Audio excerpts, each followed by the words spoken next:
Jason Brooks never imagined that stopping a robbery outside the Meridian Grand Hotel would change everything. One moment he was just another single dad driving rideshare to make ends meet. The next, he was tackling a mass thief in the middle of downtown. But when the woman he saved looked him in the eyes and whispered, "Thank you," neither of them knew their lives were about to collide in ways that would challenge everything they thought they knew about courage, redemption, and second chances. Stay with me until the end of this story and comment what city you're watching from so I can see how far this tale has traveled. The dashboard clock read 12:47 a.m. when Jason Brooks pulled his aging Honda Accord to the curb outside the Meridian Grand Hotel. The night air hung thick and humid, the kind of oppressive heat that made shirts stick to skin and turned every breath into effort. Downtown was quieter than usual for a Friday night, the typical weekend crowd thinned by the late hour and the promise of rain that had been threatening all evening but never quite delivered. Jason killed the engine and stepped out, his knees protesting slightly as they always did these days. 38 years old, and his body already kept a detailed record of every hard landing, every forced march, every sacrifice he'd made during his years in the service. He'd been a military officer once, the kind of man who commanded respect with a look and led soldiers through situations that would break lesser men. Now he drove strangers around the city for money, picking up rides whenever his 9-year-old son Liam was asleep, or staying with Jason's sister for the night. The passenger door opened and Mrs. Chen, a regular customer who worked late shifts at the hospital, emerged with her usual warm smile. She was a tiny woman in her 60s, barely 5 feet tall, with silver-streaked hair always pulled back in a practical bun. "Thank you so much, Jason," she said, fumbling with her purse as she tried to manage both it and her work bag. "I don't know what I'd do without your reliable service. Those other drivers, they cancel on me all the time." "Happy to help, Mrs. Chen," Jason replied, moving around to the trunk. He popped it open and retrieved her overnight bag, the one she carried on nights when she pulled double shifts and needed to stay at the hospital. "You working another 16-hour day?" 14 this time, she said with a weary chuckle. "We're short-staffed again. But that's the job, right? People need care, no matter what time it is." Jason knew all about that kind of dedication, that sense of duty that pushed you beyond exhaustion because someone else was counting on you. It was the same drive that had him out here at 1 in the morning, hunting for fares instead of sleeping, because Liam needed new shoes and the electricity bill wasn't going to pay itself. He handed Mrs. Chen her bag, and she pressed a $20 bill into his hand despite his protests. "The app already charged you," he said. "That's a tip, young man, and I won't hear another word about it." She patted his arm with surprising firmness for such a small woman.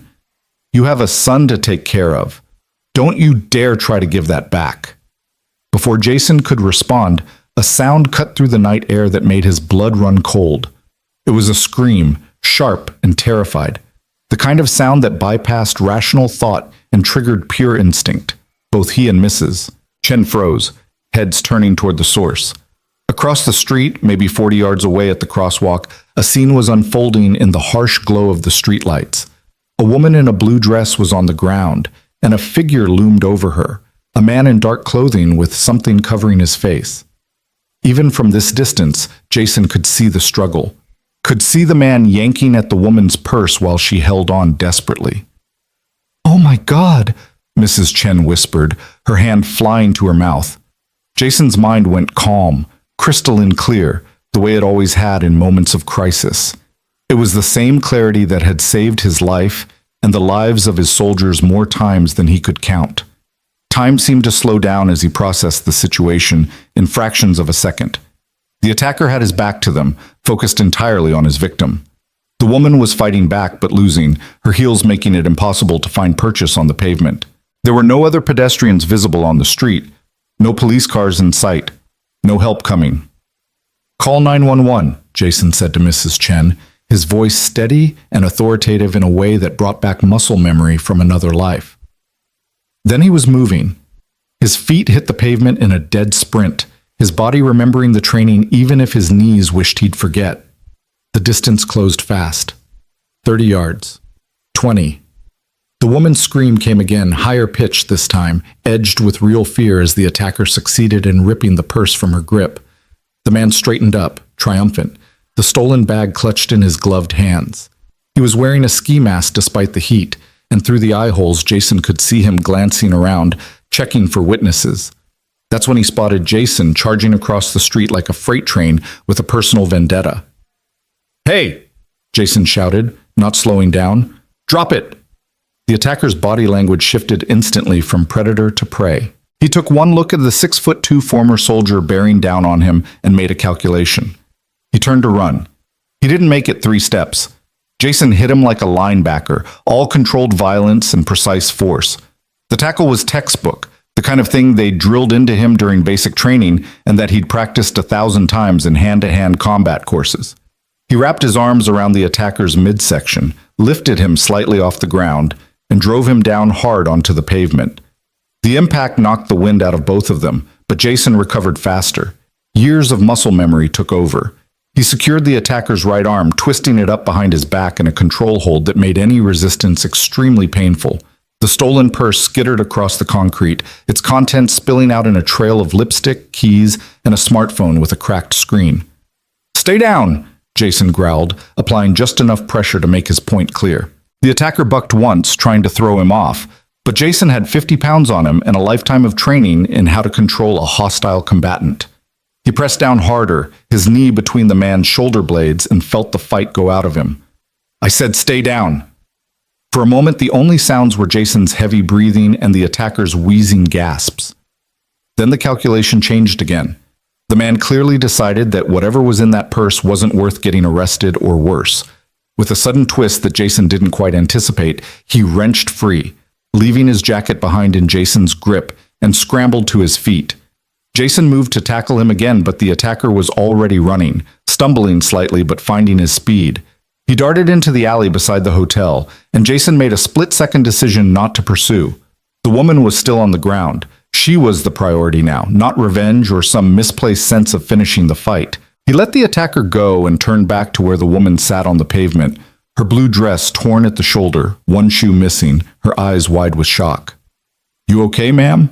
Jason asked, his voice automatically gentling as he approached. He could see her trembling, the adrenaline spike hitting her system hard now that the immediate danger had passed. She stared at him, not speaking at first, just looking at him like he was something impossible. Her hair had come loose from whatever elegant style it had been in, falling in dark waves around her face. She was younger than he'd initially thought, maybe mid-30s, with sharp cheekbones and eyes that even in shock held a remarkable intelligence. She started, her voice shaking. "I think so. I mean, yes, I'm not hurt. He didn't... You stopped him." Jason nodded and extended his hand. "Let's get you up off this street." She took his hand and he pulled her to her feet with gentle firmness. She swayed slightly, and his other hand automatically went to her elbow to steady her. Up close, he could see she was dressed expensively, the kind of outfit that cost more than his monthly car payment. The blue silk dress, even torn, was clearly designer. Her jewelry, though simple, was real gold, not the costume pieces most people wore downtown at night. "Your purse," Jason said, releasing her elbow and moving to gather the scattered contents. He collected everything quickly and efficiently. Wallet, phone, keys, makeup, a slim tablet, breath mints, a slim folder with what looked like legal documents. He zipped it all back into the leather bag and handed it to her. She clutched it to her chest like a life preserver. "Thank you," she whispered. "I can't... If you hadn't been here..." "But I was," Jason said simply. "That's what matters." Across the street, Mrs. Chen was hurrying toward them as fast as her short legs would carry her, phone still pressed to her ear. "Police are on their way," she called out. 5 minutes, they said. Jason nodded his thanks.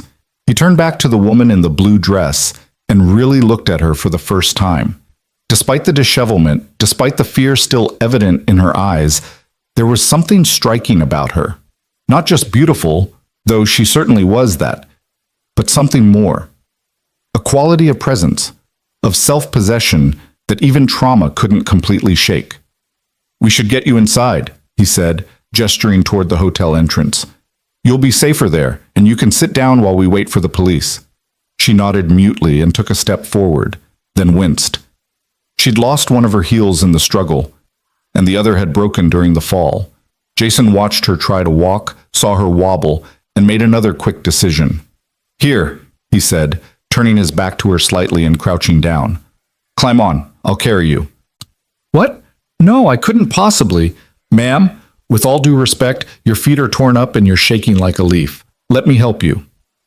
There was a pause, a moment of internal debate that Jason could feel even without seeing her face. Then small hands gripped his shoulders and he felt her weight settle onto his back. She was lighter than he'd expected, almost fragile feeling despite her height. He stood easily, adjusting his grip under her knees, and started walking toward the hotel entrance. Mrs. Chen trotted alongside them, still on the phone with the 911 dispatcher, answering questions about the attacker's description and direction of escape. Jason tuned it out, focusing instead on the woman on his back and making sure his long strides didn't jostle her too much. I don't even know your name, she said quietly, her voice close to his ear. Jason Brooks. Eleanor, she replied. Eleanor Morgan. The name tickled something in the back of Jason's mind, a sense that he should recognize it, but he couldn't place it. Probably she was just someone local, maybe a regular at the hotel or a businesswoman staying in town. Downtown was full of people whose names you were supposed to know. They reached the hotel entrance, and the doorman, who had apparently been on some kind of break during the actual robbery, came rushing out with wide eyes and stammered apologies. Jason ignored him and carried Eleanor into the lobby, finally setting her down on one of the plush couches near the concierge desk. The concierge himself, a thin man in his 50s with a name tag reading Martin, came hurrying over with a first aid kit and a bottle of water. Ms. Morgan, my God, what happened? Are you hurt? Should I call an ambulance? I'm fine, Martin, Eleanor said, accepting the water with shaking hands. Or I will be. This man saved me from a robbery right outside. Martin turned to Jason with an expression of profound gratitude mixed with horror that something like this had happened practically on the hotel's doorstep. Sir, I cannot thank you enough. If there's anything we can do, just make sure she's okay, Jason interrupted, and the police are on their way. They'll want to talk to both of us. He glanced at his phone, checking the time. Already past 1 in the morning. He'd promised Liam's babysitter, his sister Michelle, that he'd be home by 2 at the latest. She had work in the morning, couldn't stay all night. He should probably get going as soon as he gave his statement to the cops. But when he looked back at Eleanor Morgan, she was staring at him again with that same intense focus, like she was trying to memorize his face or figure out some puzzle only she could see. Please don't leave yet, she said softly. Not until the police come. I'd feel better if you stayed. Jason hesitated, thinking about Michelle and the time and his exhaustion, but then he saw the barely concealed fear still lurking behind Eleanor's composed exterior. She was holding it together through sheer force of will, but she was not okay. Not yet. I'll stay, he said, settling into the chair across from her couch, until the police come. Relief flooded her features. Thank you. Mrs. Chen bustled over, having finally finished with the 911 dispatcher. She fussed over Eleanor like a mother hen, checking her injuries, which turned out to be mostly superficial, scraped palms, torn stockings, bruised knees. Nothing that required emergency care, though Martin insisted on calling the hotel's doctor anyway, just to be safe. While they waited, Jason found himself studying the hotel lobby with professional eyes. It was nice, upscale but not ostentatiously so. Real marble floors, expensive but understated furniture, art on the walls that looked original rather than mass-produced prints. The kind of place that catered to business travelers with expense accounts and wealthy tourists who wanted luxury without flashiness. Eleanor Morgan fit here in a way Jason knew he never would. Even disheveled and shaken, she carried herself with the kind of natural grace that spoke of a lifetime of privilege. Old money, his mother would have called it, though Jason had never quite understood what made money old versus new beyond the attitude of the people spending it. You served, Eleanor said suddenly, breaking his reverie. It wasn't a question. Jason met her eyes. Yes, ma'am. Army. 12 years. I thought so. The way you moved, the way you handled that situation, that's not something civilians do.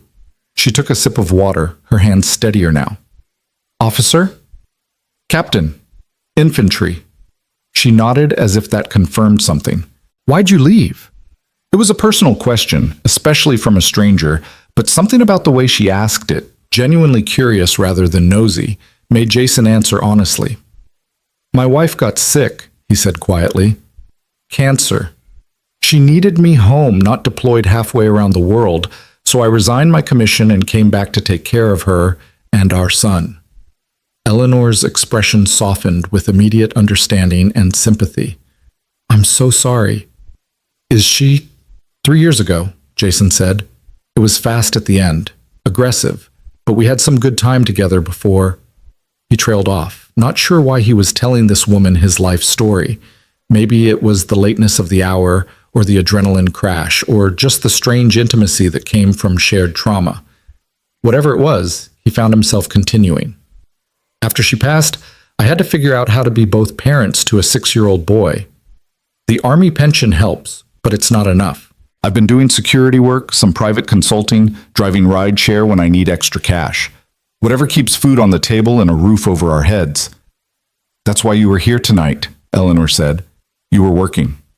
Dropping off a passenger when I heard you scream. Mrs. Chen piped up from where she'd been quietly listening. Jason's the best driver I've ever had. Always on time, always polite, always makes you feel safe. If more people were like him, the world would be a much better place. Jason felt his ears heat with embarrassment. Mrs. Chen, you don't have to. I absolutely do, she insisted. You're a good man, Jason Brooks, and there's no shame in working hard to take care of your family. Your wife would be proud of you. Before Jason could respond, the front doors opened and 2 police officers walked in, a man and a woman, both in their 30s. The woman took the lead, introducing herself as Officer Patterson and her partner as Officer Mills. They took statements from everyone, starting with Eleanor and working their way through Jason, Mrs. Chen, and even Martin the concierge, who hadn't actually seen anything but could confirm that Ms. Morgan was a regular guest at the hotel. The process took almost 45 minutes. Officer Patterson was thorough, asking detailed questions about the attacker's appearance, his escape route, the stolen items. Jason gave her everything he could remember, including the fact that the attacker had left his jacket behind in their struggle. Mills bagged it as evidence, hoping for prints or DNA. You did good work tonight, Mr. Brooks, Patterson said as she finished up her notes. Quick thinking, appropriate force didn't pursue beyond what was safe. If everyone who witnessed a crime responded like you did, our jobs would be a lot easier. I just did what anyone would do, Jason said. No, Eleanor interjected firmly. You did what almost no one would do. Most people would have looked away, or recorded it on their phones, or maybe called for help but not gotten involved. You didn't hesitate. You put yourself at risk for a complete stranger. Officer Patterson nodded agreement. Miss Morgan's right. Most people freeze or flee. What you did tonight took courage and training. You're a hero whether you want to admit it or not. Jason shifted uncomfortably. He'd never liked that word, hero. He'd known real heroes in the Army, men and women who'd made the ultimate sacrifice. All he'd done was tackle one scared kid in a ski mask. I should get going, he said, standing up. My sister's watching my son and she needs to get home. Of course, Eleanor said, also standing. She was barefoot now, having abandoned her broken heels. Even without them, she was tall, maybe 5'9" or 5'10". But please, at least let me buy you a drink or something, to say thank you properly. Jason shook his head. That's not necessary, Miss Morgan. I'm just glad you're okay. It's past 2 in the morning and you have a child at home, she said, understanding flickering in her eyes. But perhaps another time? Please. I'd like to repay your kindness somehow. There was something in her tone, an earnestness that went beyond polite gratitude. Jason found himself pulling out his wallet and extracting one of the simple business cards he'd had printed up for his security consulting work. It had his name, phone number, and email, nothing fancy. If you really want to, he said, handing it to her, but honestly, no repayment necessary. Take care of yourself, Miss Morgan. She took the card, studying it like it was something precious. Eleanor. Please call me Eleanor. Eleanor? He repeated. Get some rest, and maybe don't walk around downtown alone after midnight for a while. A ghost of a smile crossed her face. Noted. Jason said goodbye to Mrs. Chen, who insisted on hugging him despite the height difference, and nodded to the police officers. As he walked out of the hotel lobby into the humid night air, he felt the exhaustion hit him like a physical weight. His knees ached, his back hurt where he'd hit the pavement, and he was pretty sure he'd have bruises tomorrow. But as he slid back into his Honda and started the engine, he also felt something else. A sense of rightness, of having done what needed doing when it needed doing. It was the same feeling he used to get after a successful mission, when his soldiers were safe and the objective was accomplished. He'd been living without that feeling for so long that he'd almost forgotten what it was like. The drive home took 20 minutes through empty streets. Michelle was waiting up when he walked in, stretched out on his couch, watching late-night television with the volume low. "You're late," she said without heat, sitting up and stretching. "Sorry, had a situation." His sister's eyes narrowed. She knew him too well. "What kind of situation?" "The kind where someone needed help and I was there," Jason said carefully. "Nothing major. Already gave a statement to the cops."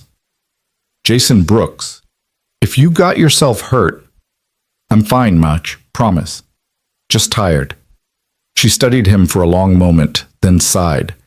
"You can't save everyone, you know." "Maybe not, but I can save the ones in front of me." Michelle stood and grabbed her purse, but not before giving him a quick hug. "That's what I'm afraid of. One of these days you're going to run into something you can't handle." Tonight wasn't that night. After she left, Jason checked on Liam, finding his son sprawled across his bed in that boneless way only children could manage. The nightlight cast soft shadows across the boy's face, and Jason felt his heart clench with the fierce protectiveness that had defined his life since the moment Liam was born. Everything he did, every shift he worked, every sacrifice he made, it was all for this kid. To give him chances Jason never had. To keep him safe and fed and loved. To be the kind of father that Liam's mother would have wanted him to be. He pulled the blanket up over his son's shoulders, pressed a kiss to his forehead, and retreated to his own room. As he fell into bed, still fully clothed, too tired to change, his last thought before sleep claimed him was of Eleanor Morgan's face in the hotel lobby. The way she'd looked at him when she took his business card, like it was something important, like he was someone worth remembering. He fell asleep thinking that he'd probably never see her again. That this was just one of those brief intersections of lives that happened and then faded into memory. A story he might tell Liam someday about the time Dad stopped a robbery downtown. He had no idea how wrong he was. Morning came too early, announced by Liam jumping on his bed at 7:30 with all the energy of a caffeinated tornado. "Dad, wake up! You promised we'd go to the park today if the weather was good." Jason groaned and tried to pull a pillow over his head, but Liam was having none of it. The kid yanked the pillow away with surprising strength for a 9-year-old. "Come on, Dad, it's Saturday, park day."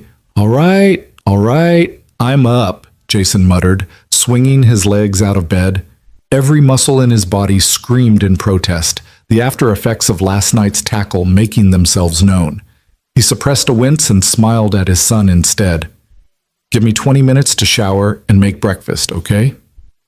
15 minutes, Liam countered, with the negotiating skills of someone who'd been bargaining with his father since he could talk.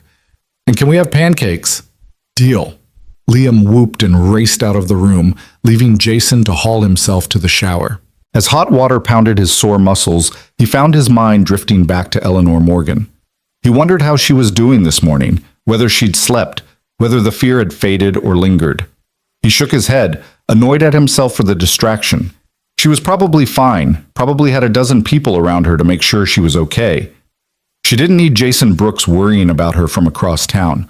Breakfast was chaotic but happy, the way mornings with Liam usually were. They made pancakes together, Liam insisting on helping flip them and only dropping one on the floor. They ate while Liam chattered about school and his friends and the new video game he wanted but definitely wasn't getting because Jason couldn't afford it right now. By 9:30 they were at the park, Liam running ahead to the playground while Jason found a bench in the shade. Other parents dotted the area, mostly mothers with younger kids. Jason recognized a few regulars, exchanged nods and small talk about the weather. His phone buzzed in his pocket. He pulled it out expecting Michelle or maybe a ride request from the app, but the number was unknown. He answered anyway, years of training making him wary of unknown calls. "Hello? Mr. Brooks? This is Eleanor Morgan. We met last night. Jason sat up straighter, surprised. Ms. Morgan. Eleanor. Are you okay? I'm fine, thanks to you. Her voice was clearer than it had been last night, steadier. I hope I'm not disturbing your Saturday. Not at all. I'm at the park with my son. What can I do for you? There was a pause, and Jason could almost hear her choosing her words carefully. I know I mentioned wanting to thank you properly last night, and you said it wasn't necessary. But I've been thinking, and I'd really like to take you to dinner. Tonight, if you're available. Jason hesitated. Part of him wanted to say no, to keep that boundary clear between their worlds. But another part, a part he'd thought had died with his wife, was curious. Interested in a way that had nothing to do with gratitude or heroics. I'd have to arrange childcare, he said carefully. My sister usually watches Liam, but I'd have to check if she's available. Of course, take your time, and please bring your son if that's easier. I'd love to meet him. That decided it for Jason. Anyone willing to include Liam rather than seeing him as an obstacle was worth having dinner with. Let me call my sister and get back to you. What time were you thinking? 7? There's a restaurant called Tempest on 5th Avenue. Do you know it? Jason didn't, but he could find it. 7 works. Can I call you back at this number to confirm? Absolutely. And Jason, thank you for last night and for agreeing to this. It means more than you might realize. After they hung up, Jason sat staring at his phone for a long moment. Tempest on 5th Avenue. He'd heard of 5th Avenue, of course. It was where the old money lived and did business, where buildings had names instead of just addresses. Not his usual territory. Michelle picked up on the second ring when he called. Twice in 12 hours? What's wrong? Nothing's wrong. I need a favor. Can you watch Liam tonight around 6:30? His sister's voice went sly. Jason Brooks, do you have a date? It's not a date. It's dinner with someone who wants to say thank you. For what? For the situation I mentioned last night. And this person who wants to say thank you, are they female? Michelle, they are! Oh my God, you have an actual date. When's the last time you even went out with anyone? It's not a date, Jason insisted, though he could feel his ears heating. It's just dinner. Right. Well, your just dinner is approved. I'll be there at 6:15. And Jason, wear something nice, not your security polo. She hung up before he could protest that he always looked fine. Jason looked down at himself. Cargo shorts and a faded army t-shirt, his standard weekend uniform. Maybe Michelle had a point. The rest of the day passed in a blur of park time with Liam, followed by a grocery run and some half-hearted cleaning of their apartment. By 5 o'clock, Jason was standing in front of his closet, trying to remember the last time he'd needed to dress for anything nicer than a security briefing. He settled on dark jeans, a button-down shirt that Michelle had given him last Christmas and he'd never worn, and his good shoes, the ones that weren't sneakers or work boots. Looking at himself in the mirror, he barely recognized the man staring back. He looked almost like he had before, when he was Captain Brooks instead of just Jason, the rideshare driver. Michelle arrived early, took one look at him, and let out a low whistle. Okay, you clean up nice. Who is this woman? Her name's Eleanor Morgan. She's the one from last night, the one who was attacked. Michelle's expression turned serious. Jason, are you sure this is a good idea? She just went through something traumatic. Her emotions might be all over the place. She reached out to me, Jason said, and she sounded fine on the phone. I think she just wants to say thank you properly. Well, go have your not a date and try to relax. When's the last time you did something for yourself instead of for work or Liam? Jason couldn't actually remember.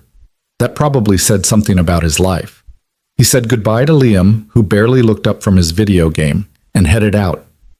The drive to 5th Avenue took him through parts of the city he rarely visited, where the buildings got progressively taller and more expensive looking. Tempest turned out to be a sleek, modern establishment with floor-to-ceiling windows and a valet parking service that made Jason deeply uncomfortable. He bypassed the valet and found street parking 3 blocks away, then walked back to the restaurant. The host who greeted him was a young man in a suit that probably cost more than Jason's monthly rent. Good evening, sir. Do you have a reservation? I'm meeting someone. Eleanor Morgan? The host's entire demeanor changed, going from professional to actively deferential. Of course. Miss Morgan is waiting for you. Right this way, please. Jason followed him through the restaurant, acutely aware of the other diners glancing his way. Despite Michelle's approval of his outfit, he felt underdressed, surrounded by designer suits and cocktail dresses. But then they reached a private corner table, and Eleanor Morgan looked up with a smile that made everything else fade into background noise. She was stunning. That was Jason's first coherent thought. Last night she'd been beautiful, even in distress, but tonight she was put together with the kind of effortless elegance that turned heads. A simple black dress, her dark hair pulled back, minimal jewelry. She stood as he approached, and Jason saw relief and genuine pleasure cross her features. Jason, thank you so much for coming. Thank you for inviting me, he said, shaking her extended hand. Her grip was firm, confident. You look well. Much better than last night.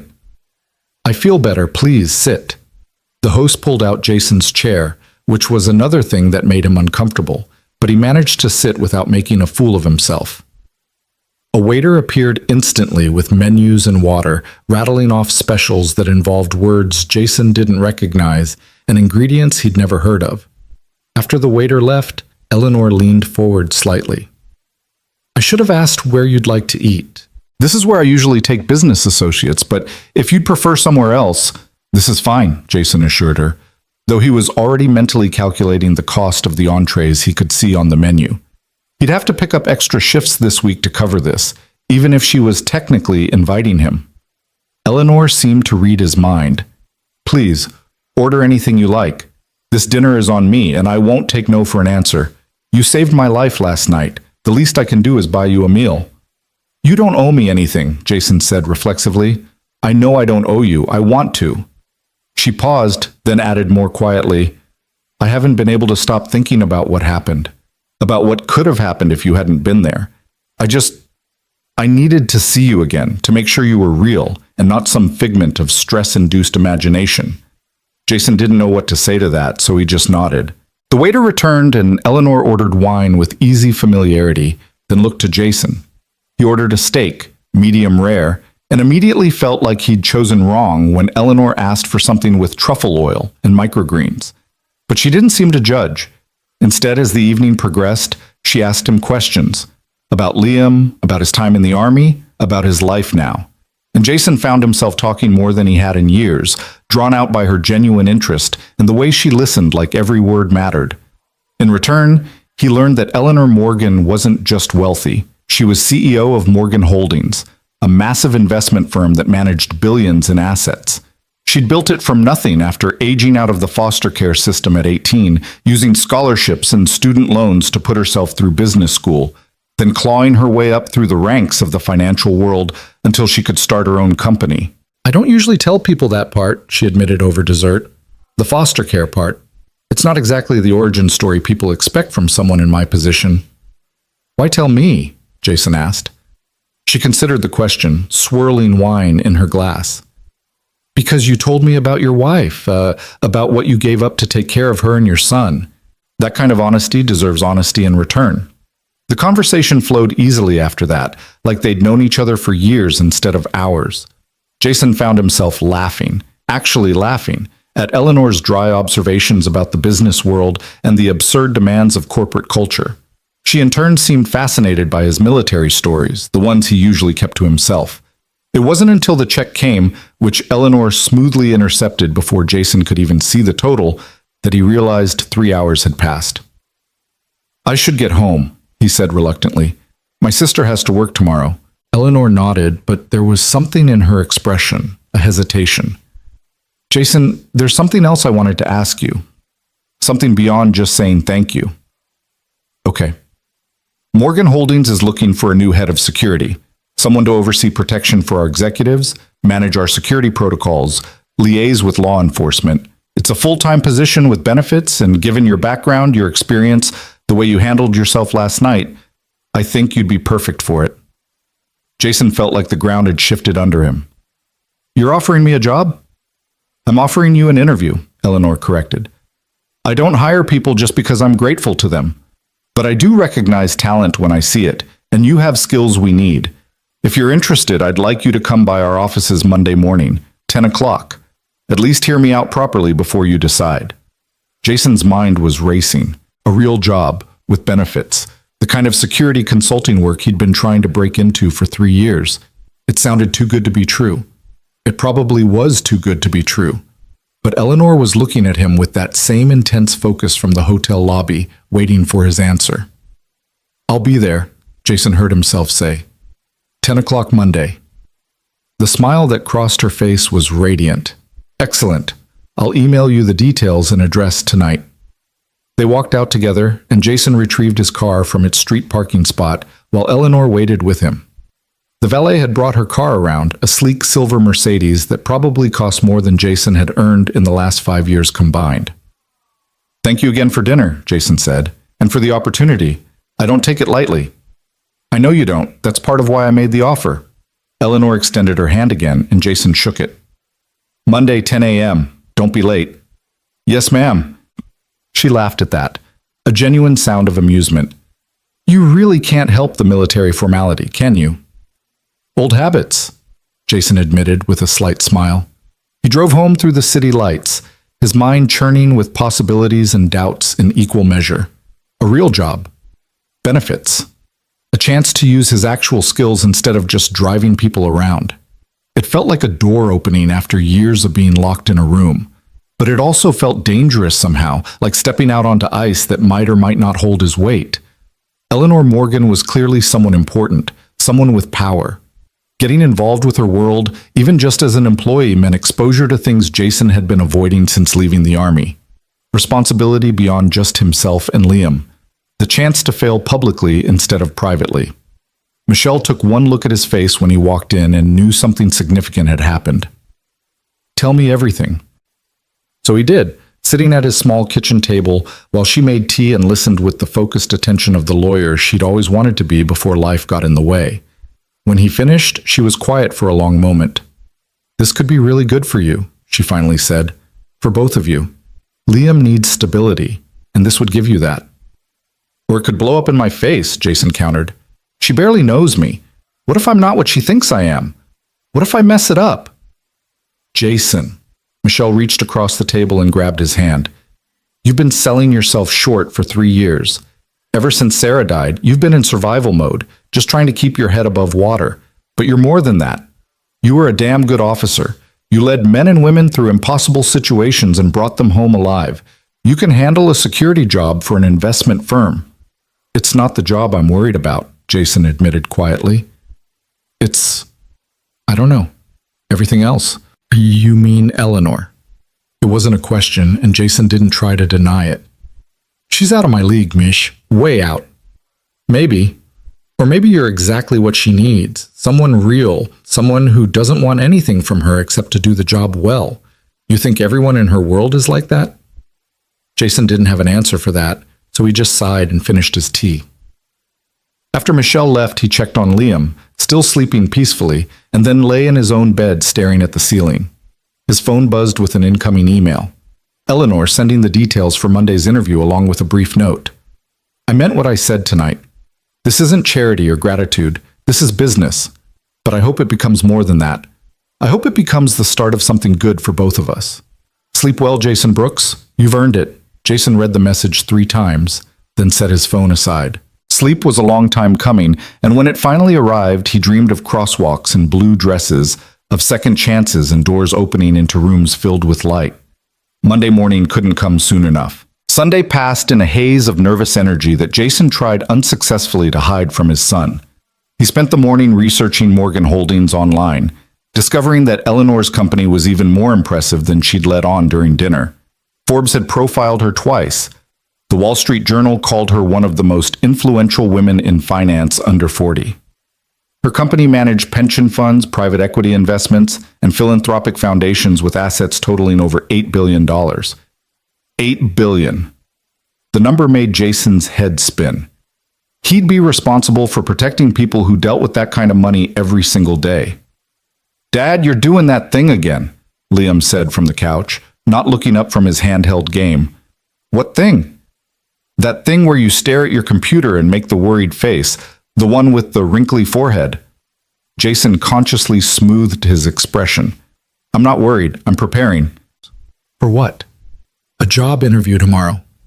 Now Liam did look up, interest sparking in his eyes that were so much like his mother's it sometimes hurt to look at them. A real job, like with an office and stuff? Maybe, if I don't mess it up. Liam set down his game and came over to where Jason sat at their small dining table that doubled as a desk. You won't mess it up. You're good at everything. The simple faith in his son's voice made Jason's throat tight. I'm not good at everything, buddy. You're good at the important stuff. Mom always said so. Jason pulled Liam into a hug, holding him close for a moment. Sarah had said that during one of their last conversations before the cancer took her ability to speak clearly. She'd gripped his hand with what little strength she had left and told him he was good at the important things, the things that mattered, being kind, being brave, being there when people needed him. Thanks, kiddo, Jason said, releasing him. Now go beat that level you've been stuck on all week. Liam grinned and raced back to the couch, and Jason returned to his research. By Sunday evening, he'd read everything publicly available about Morgan Holdings, memorized the names and faces of the executive team, and drafted answers to every interview question he could think of. He'd even pressed his one good suit, the one he'd worn to Sarah's funeral, and hadn't touched since. Sleep came easier that night, exhaustion finally overriding anxiety. When his alarm went off at 6:30 Monday morning, Jason felt surprisingly calm. The nervousness had crystallized into focus, that same pre-mission clarity that had served him well in the Army. He got Liam ready for school, packed his lunch with extra care, and walked him to the bus stop like always. Wish me luck, Jason said as the yellow bus pulled up. You don't need luck, Dad. You've got skills. Liam delivered this pronouncement with the absolute certainty of a 9-year-old, then bounded onto the bus without looking back. Jason watched the bus disappear around the corner, then returned home to transform himself. The suit fit better than he remembered, though it pulled slightly across his shoulders from the muscle he'd built doing manual labor and security work. He shaved carefully, fixed his hair, and stared at himself in the mirror. Captain Brooks stared back, or at least a version of him. The man who'd led soldiers and made life-or-death decisions and earned the respect of everyone under his command. That man had been buried under 3 years of grief and survival mode, but he was still there, still capable. The Morgan Holdings building was downtown, a glass and steel tower that stretched 30 stories into the morning sky. Jason arrived 15 minutes early and spent that time sitting in his car, breathing deeply and centering himself the way he'd learned during Army leadership training. When his watch showed 9:55, he got out and walked through the revolving doors into a lobby that screamed wealth and power. The security desk was staffed by 2 guards in sharp uniforms, both wearing the kind of alert awareness that marked them as professionals. Jason approached and gave his name, and one of the guards checked his computer before nodding. Miss Morgan is expecting you, Mr. Brooks. Take the elevator to the 28th floor. Her assistant will meet you there. The elevator was glass on one side, providing a view of the city as it rose. Jason watched downtown spread out below him, thinking about how different this world was from the one he'd been living in. Up here, decisions got made that affected thousands of lives. Money moved in amounts most people couldn't comprehend. Power concentrated and radiated outward. The 28th floor was quieter than Jason had expected, more subdued. Thick carpets muffled footsteps. The walls displayed original art that Jason suspected was worth more than his entire net worth.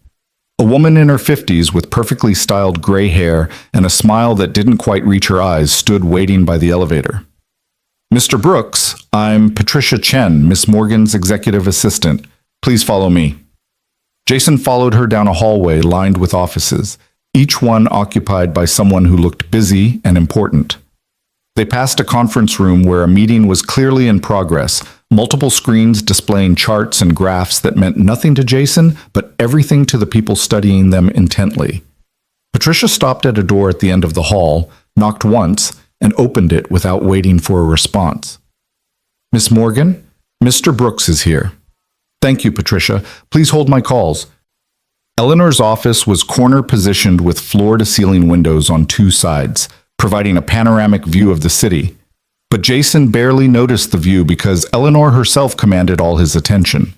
She stood behind a massive desk made of dark wood, wearing a charcoal gray suit that was all business, Her hair pulled back in a way that made her look older, more authoritative. This was Eleanor Morgan, the CEO, and she was a far cry from the shaken woman in a torn blue dress he'd rescued Friday night. "Jason, thank you for coming." She came around the desk to shake his hand, and her grip was firm, professional. "Please, sit."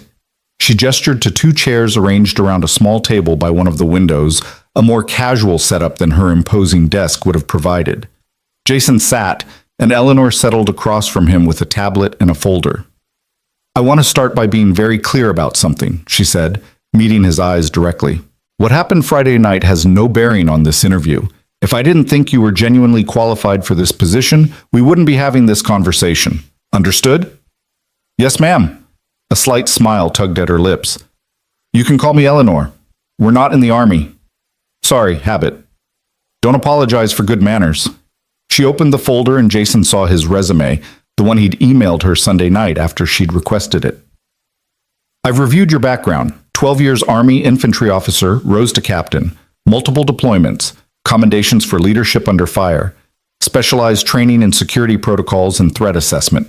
Since leaving the service, you've done private security consulting, personal protection work, and supplemented with rideshare driving." She looked up from the paper. "What you haven't done is worked in corporate security, so let me explain what this position entails." For the next 20 minutes, Eleanor outlined the role with impressive detail. Morgan Holdings employed over 300 people across multiple offices. They handled sensitive financial information, hosted high-profile clients, and occasionally dealt with threats ranging from corporate espionage to angry investors who'd lost money. The head of security would oversee a team of 8, coordinate with local law enforcement, manage access protocols, and ensure the physical safety of all personnel. "The salary is $120,000 annually, plus benefits," Eleanor said. "Health insurance, retirement matching, 3 weeks vacation to start. There's also a signing bonus of $10,000 if you accept, and annual performance bonuses based on company results." Jason tried not to react to the numbers, but his heart was hammering. That was more money than he'd made in the last 2 years combined. Life-changing money. Liam could have new shoes whenever he needed them. They could move out of their cramped apartment into something better. Jason could stop working 80-hour weeks just to stay afloat. "What's the catch?" he heard himself ask. Eleanor's eyebrows rose. "Catch? It's a generous offer, very generous, for someone with no corporate experience." "The catch is that you'll work for me," Eleanor said bluntly. "And I have high standards. I expect excellence, not mediocrity. I expect problems solved before they become crises. I expect loyalty, discretion, and absolute professionalism. Can you deliver that?" Jason held her gaze. "Yes." "Tell me why I should believe you." It was a challenge, delivered in a tone that made clear Eleanor was done being grateful and was now fully in CEO mode. Jason respected that. He sat up straighter and spoke with the confidence that came from knowing his own worth. "Because everything I've done for the past 15 years has been about protecting people. In the Army, I kept my soldiers alive through 3 combat deployments. I made decisions under fire that saved lives. Since then, I've kept those same skills sharp doing security work wherever I could find it. I know how to assess threats, plan for contingencies, and respond when things go wrong. More than that, I know how to lead a team. Security isn't just about locks and cameras. It's about people trusting each other and working together." He paused, then added, "And I'm hungry. Not for power or status, but for the chance to do work that matters again. To use my skills for something more than just getting by. You're offering me that chance, and I won't waste it." Eleanor studied him for a long moment, her expression unreadable. Then she set down her tablet and leaned back in her chair. "There's something else you should know. Friday night wasn't random." Jason felt his attention sharpen. "What do you mean?" "The man who attacked me, he knew my name. Before you arrived, when he first grabbed me, he said, 'Ms. Morgan, your company owes me.' I didn't tell the police that part because I wasn't sure if it was relevant or just paranoid thinking." "It's relevant," Jason said immediately. "Very relevant. Did you recognize his voice?" "No, but I've been going through my memory all weekend trying to remember anyone who might have cause to target me specifically. The truth is, there are a lot of possibilities. We manage investments. Sometimes people lose money. Sometimes we have to make hard decisions that cost people their jobs or their businesses. It comes with the territory. Jason's mind was already working through implications. You need to tell the police. And you need enhanced security until they catch this guy. I've already increased building security, but that's part of why this position exists. I need someone I can trust to take a comprehensive look at our vulnerabilities and fix them. Someone who won't just go through the motions, but will actually care about keeping people safe. She leaned forward, and Jason saw something he recognized in her eyes. It was the same thing he'd seen in his soldiers' faces when they were about to go on a dangerous mission. Determination mixed with an edge of fear that came from knowing the risks were real. I'm not asking you to be my personal bodyguard, Eleanor said, but I'm asking you to make sure something like Friday night doesn't happen again, to anyone in this company. Can you do that? Yes, Jason said without hesitation. When do I start? Eleanor smiled, genuine warmth breaking through the CEO facade. Is 2 weeks too soon? That will give you time to transition out of your current work and arrange childcare for the new schedule. 2 weeks is perfect. They spent the next hour going over details, start date, paperwork, background checks that Jason knew he'd pass without issue. Eleanor introduced him to Patricia, who would handle the administrative side of his onboarding, and then to Marcus Webb, the interim head of security who'd been doing the job part-time while they searched for a permanent replacement. Marcus was a former cop in his 60s, solid and professional, with the kind of weathered face that came from years of dealing with humanity's worst. He gave Jason a firm handshake and an evaluating look. Military? He asked. Army, 12 years. Marcus nodded approval. Good. We need that discipline here. The previous head of security was corporate through and through, never saw real danger. When something actually happened, he froze. That's why Miss Morgan's looking for someone with field experience. What happened? Jason asked. 6 months ago, we had a break-in. Someone bypassed our systems and accessed the server room. They didn't take anything, just planted monitoring devices. By the time we discovered them, they'd been collecting data for weeks. Miss Morgan fired the security head the next day. Jason filed that information away. Industrial espionage was a different kind of threat than he was used to, but the principles were the same. Identify vulnerabilities, harden defenses, prepare for the worst. Marcus showed him around the building, pointing out cameras, access points, patrol routes. The security setup was decent, but not exceptional. Good enough for normal circumstances, but full of gaps that someone determined could exploit. Jason's mind was already cataloging needed improvements. They ended the tour back on the 28th floor, and Marcus clapped him on the shoulder. You got good instincts, I can tell. This place needs that. Ms. Morgan especially needs that. You sound protective of her, Jason observed. She's the best boss I've ever had, and I've had a lot of them. Fair, direct, expects a lot, but gives a lot in return. She's also got enemies, same as anyone with power. Your job will be making sure those enemies stay at a distance. After Marcus left, Jason found himself back in Eleanor's office. She'd been in meetings for most of the afternoon, but Patricia had texted him saying Ms. Morgan wanted to see him before he left. Eleanor was on a phone call when he entered, gesturing for him to sit while she finished up. Jason watched her work, fascinated by the transformation from the woman who'd sat across from him at dinner to this force of nature making decisions with casual authority.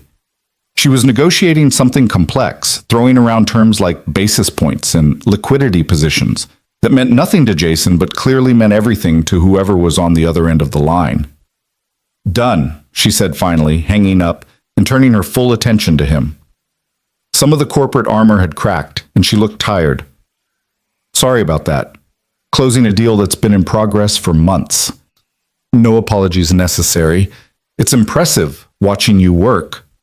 Eleanor laughed, but there was an edge to it. Impressive or terrifying? Some people say I'm too direct, too hard, especially for a woman. You're a CEO. You're supposed to be hard. That's what I tell myself. She stood and moved to the windows, looking out over the city. Can I ask you something personal? Of course. Friday night, when you tackled that man, did you think about your son? About what might happen to him if you got hurt? Jason considered the question carefully. No, I didn't think at all. I just acted. That's what scares me, Eleanor said quietly. Not that you acted, but that you didn't hesitate. Most people would have calculated the risk. You just did what needed doing. Is that a problem? No. She turned to face him. It's exactly what I need, but it's also what worries me about asking you to take this job. Because I know myself, Jason. I know that I'm going to depend on you probably more than is strictly professional, and that's not fair to you or to your son. Jason stood and crossed to where she stood by the windows. Up close, he could see the exhaustion in her eyes, the weight she carried that had nothing to do with physical burden. My wife told me something before she died, he said. She said that we don't get to choose when we're needed. We only get to choose whether we show up. I showed up Friday night because you needed help. I'm taking this job because your company needs someone to take security seriously. And if you need to depend on me, that's fine. That's what you're paying me for. Eleanor's eyes glistened with something that might have been tears, but she blinked them away. You're a good man, Jason Brooks. Better than you probably realize. I'm just a guy trying to do right by his kid and make a living. No, she said firmly. You're more than that. You're someone who still believes that doing the right thing matters.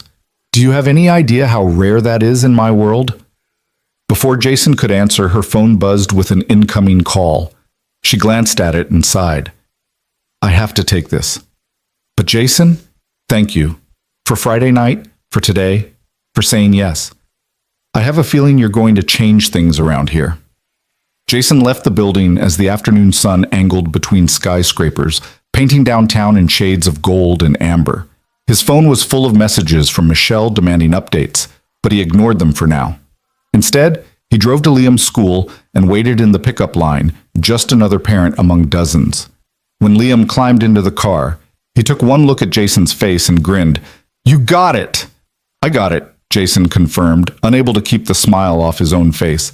Pending background checks and paperwork, but yeah, I start in 2 weeks.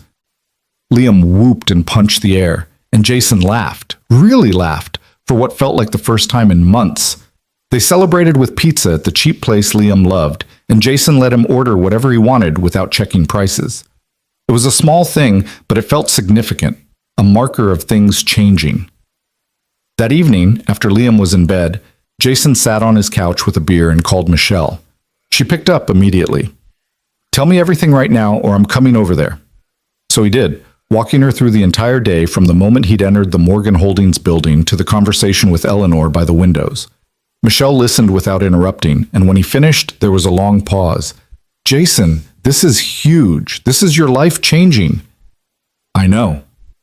So why do you sound worried? Because he was worried, though he'd been trying not to examine exactly why. It's a lot of responsibility, a lot of people depending on me.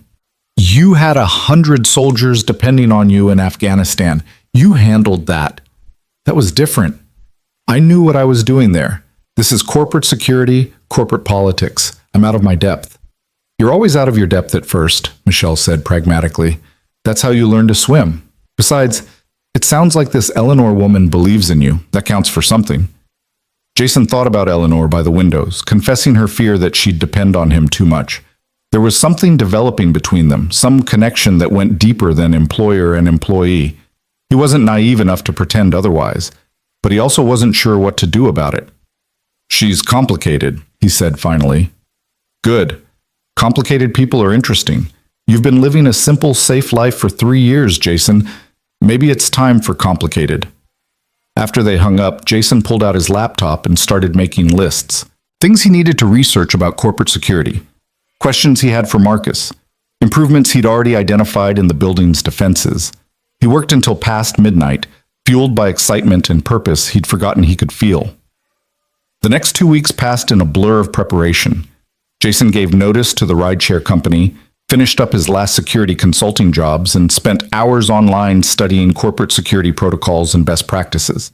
He also spent time with Liam, making sure his son understood that the new job meant regular hours, but also meant Dad would be home for dinner every night.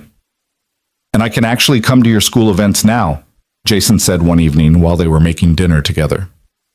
No more missing your concerts or field trips because I'm working. Liam's face lit up. Really? You'll come to my science fair presentation? I'll be in the front row.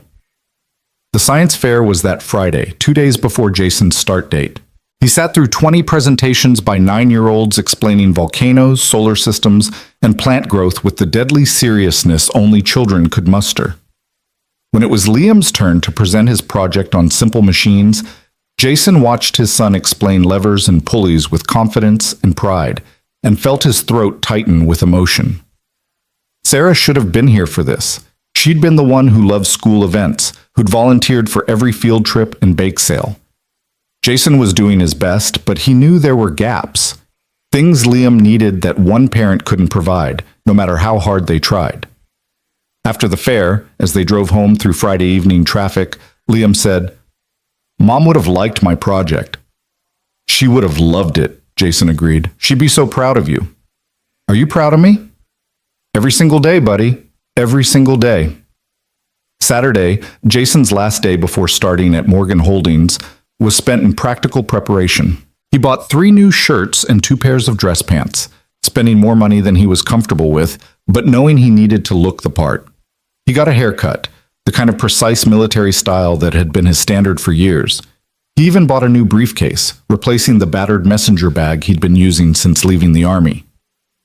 That evening, Michelle came over to watch Liam for what she was calling the new job celebration dinner, though Jason had protested that celebrating before he'd even started was premature. "You're going out with Eleanor tonight, aren't you?" she asked as Jason changed into one of his new shirts. "It's a work dinner. She wants to go over my priorities for the first week." A work dinner on a Saturday night. Jason emerged from his bedroom and gave his sister a level look. "She's my boss, Michelle, that's all." "For now," Michelle said, but she was smiling. "Go have your work dinner. Try to relax and enjoy yourself. You've earned this, Jason. Stop waiting for the other shoe to drop and just let something good happen." The restaurant Eleanor had chosen was different from Tempest, more casual but still upscale. It was a steakhouse with dark wood and leather booths, the kind of place where deals got made over expensive wine and rare cuts of beef. Eleanor was already there when Jason arrived, seated in a corner booth that provided privacy and a view of the entire restaurant. She looked different than she had in the office all week. Less corporate armor, more like the woman he'd had dinner with that first time. Dark jeans, a cream-colored blouse, her hair loose around her shoulders. She smiled when she saw him, and Jason felt something shift in his chest. "Thank you for meeting me," she said as he slid into the booth across from her. "I know it's the weekend, and you probably have better things to do." "Liam's with my sister. I'm all yours." The words came out more intimate than he'd intended, and he saw awareness flicker in Eleanor's eyes. But she just smiled and said, "Good, because I wanted to talk to you without the office atmosphere. Get to know the real Jason Brooks before you become my head of security." "What you see is what you get," Jason said. "I'm not complicated." "Everyone's complicated. They just hide it better or worse." She poured wine for both of them from the bottle already on the table. "Tell me about your wife, if it's not too painful." Jason hadn't expected that question, but he found himself wanting to answer. She was everything I wasn't. Outgoing where I was reserved, optimistic where I was practical. She made me laugh, made me see the good in things. We met right after I came back from my first deployment. She was a teacher, working with kids who had learning disabilities. He paused, memory washing over him. When she got sick, she never complained. Not once. Even at the end, when the pain was unbearable, she was more worried about me and Liam than herself. She made me promise I wouldn't stop living after she was gone, that I'd find happiness again. "Have you?" Eleanor asked softly. "Found happiness?" "I've found purpose." "That's close enough." Eleanor shook her head. "No, it's not. Purpose gets you through the day. Happiness makes you want tomorrow to come." "What about you?"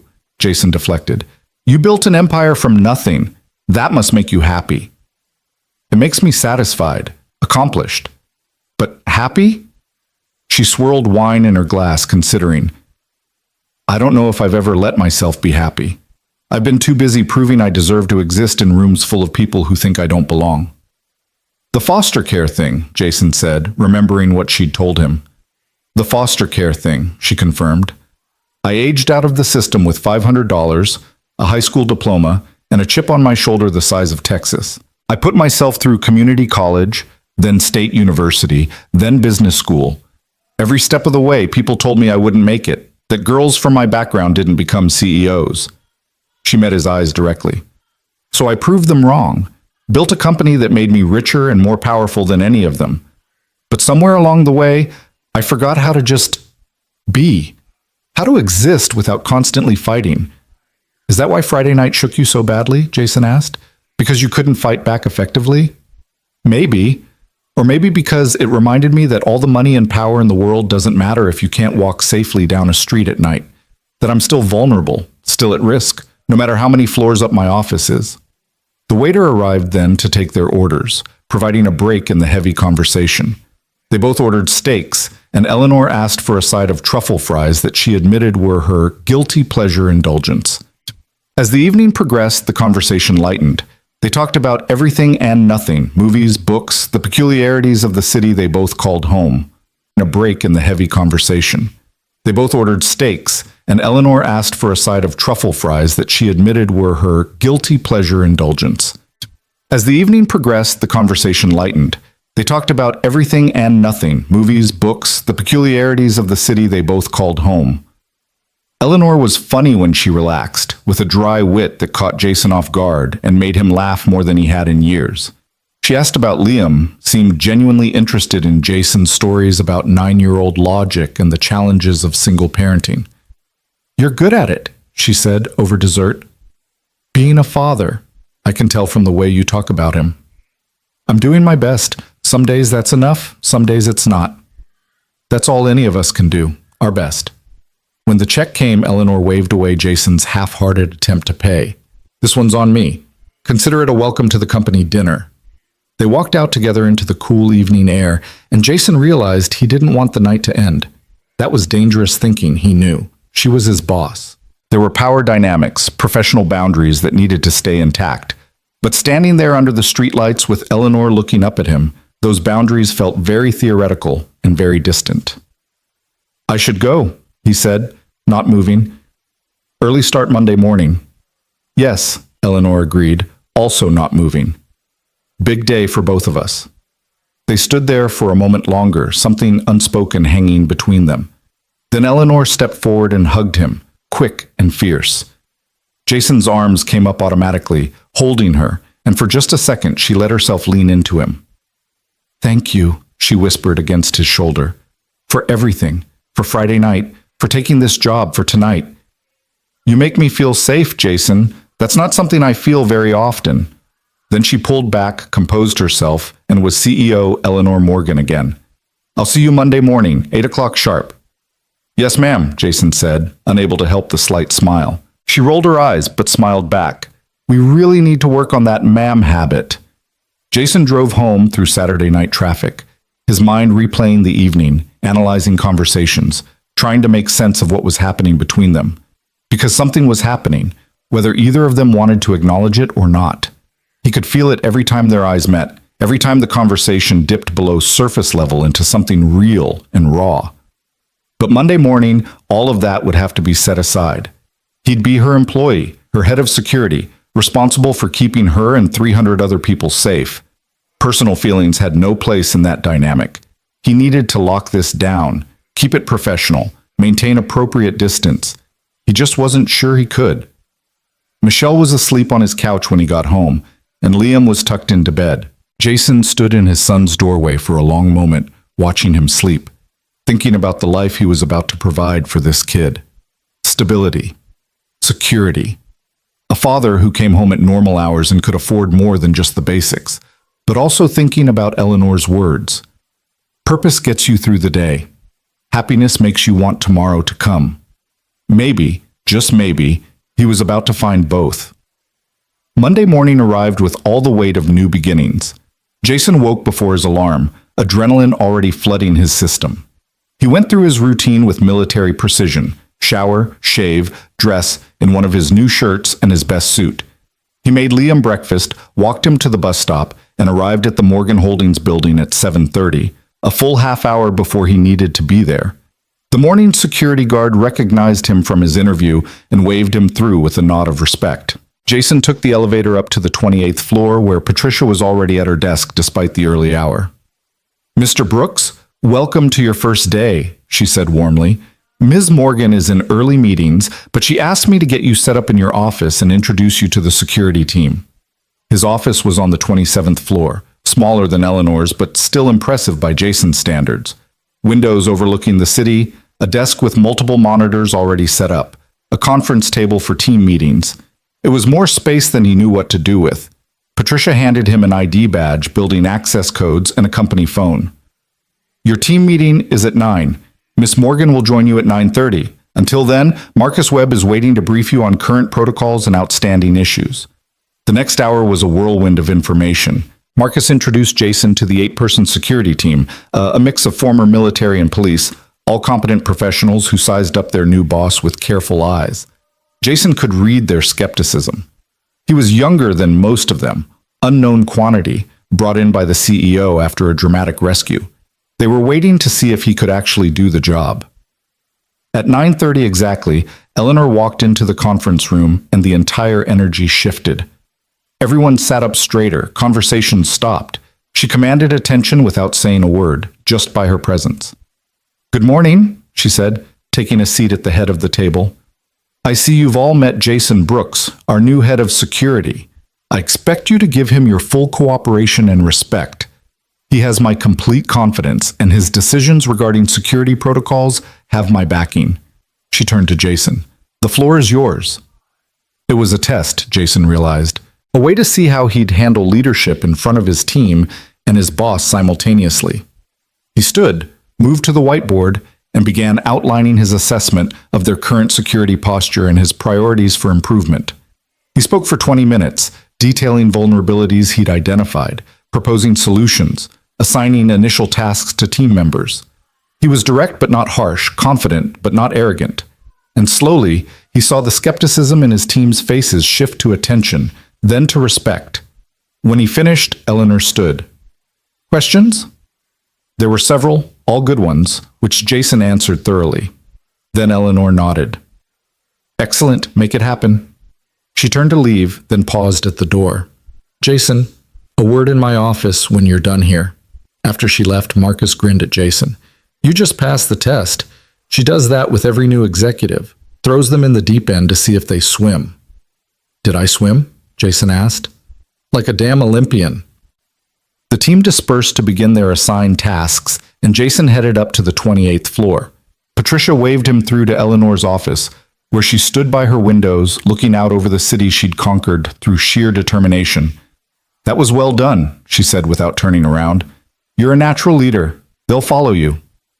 "Thank you." Now she did turn, and Jason saw something in her expression that made his breath catch.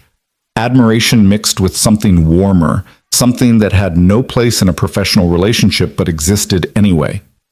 "Jason, I need to tell you something, and I need you to listen without interrupting." "Okay."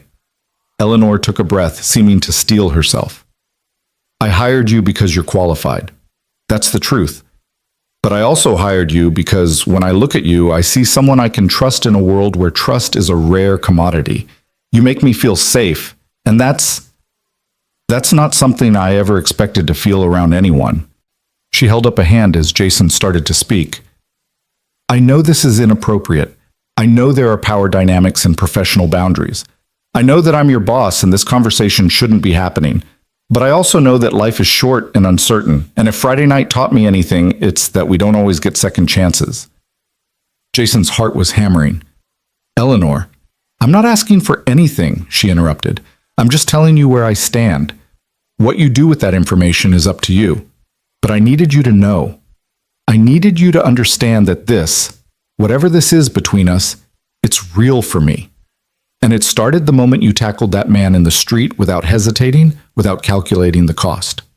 The silence stretched between them, heavy with possibility and danger and the weight of choices that would change everything. Jason crossed the space between them in 3 strides and stood close enough that he could see the pulse beating in her throat. "Sarah made me promise I wouldn't stop living after she was gone. For 3 years, I've been keeping that promise in the technical sense, existing, surviving, functioning. But I haven't been living. He reached out and took Eleanor's hand. Until Friday night, when I looked into your eyes and felt something wake up inside me that I thought had died with my wife. So if you're asking where I stand with you. Complicated, inappropriate, professionally questionable, I don't care. I stand with you. Eleanor's eyes filled with tears she didn't bother hiding. This is crazy. Probably, Jason agreed. We should keep it professional, set boundaries, do the smart thing. Probably. But we're not going to, are we? Not a chance, Jason said, and kissed her. The kiss lasted only a moment before Eleanor pulled back, her hand coming up to touch her lips like she couldn't quite believe what had just happened. Jason stood there, his own heart racing, suddenly aware of how completely he'd just obliterated every professional boundary that should have existed between them. We can't, Eleanor whispered, but she hadn't stepped away. Jason, I'm your boss. This is exactly what we said we wouldn't do. I know. His voice was rough. But I'm not sorry. She looked up at him, conflict written clearly across her face. I'm not either. That's the problem. Before either of them could say anything more, Patricia's voice came through the intercom on Eleanor's desk. Ms. Morgan, your 945 is here. The Henderson acquisition team. Reality crashed back in with the force of a cold wave. Eleanor stepped back, smoothing her hair and straightening her suit jacket with practiced efficiency. In seconds, she'd transformed back into CEO Eleanor Morgan, all traces of vulnerability locked away behind professional armor. Send them to conference room A. I'll be right there. She turned to Jason, and her voice was steady, but her eyes were still turbulent. We need to talk about this. Really talk. But not now. Not here. Tonight? Jason asked. Tonight. My place. 7 o'clock. She scribbled an address on a piece of paper and handed it to him. And Jason, we keep this completely separate from work. Whatever happens between us personally, it doesn't affect how we operate professionally. Understood? Understood. Eleanor moved past him toward the door, then paused with her hand on the handle. For what it's worth, I haven't felt this terrified and this alive at the same time in years. Then she was gone, leaving Jason standing in her office trying to process what had just happened. He'd kissed his boss on his first day of work. He'd confessed feelings that could complicate everything, and he'd agreed to go to her home that evening to figure out what the hell they were doing. Michelle was going to kill him. Jason returned to his office and threw himself into work, needing the distraction. He spent the rest of the morning reviewing security footage, identifying patterns and building traffic, and meeting one-on-one with each member of his team to understand their strengths and concerns. By lunch, he'd already drafted a preliminary report on security upgrades that needed immediate attention. Marcus stopped by around 1 with sandwiches from the deli across the street. Figured you'd forget to eat, being first day and all. Thanks, Jason said, genuinely grateful. He hadn't realized how hungry he was until food appeared in front of him. Marcus settled into the chair across from Jason's desk, unwrapping his own sandwich. So, you and Miss Morgan. Jason nearly choked on his first bite. What?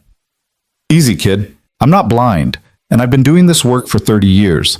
I see how you look at each other, just wanted to give you some friendly advice. Marcus took a bite and chewed thoughtfully. Keep it separate. Work is work, personal is personal. The moment you let them blur together, things get messy. And messy in a building like this can end careers. There's nothing, Jason started, but Marcus held up a hand.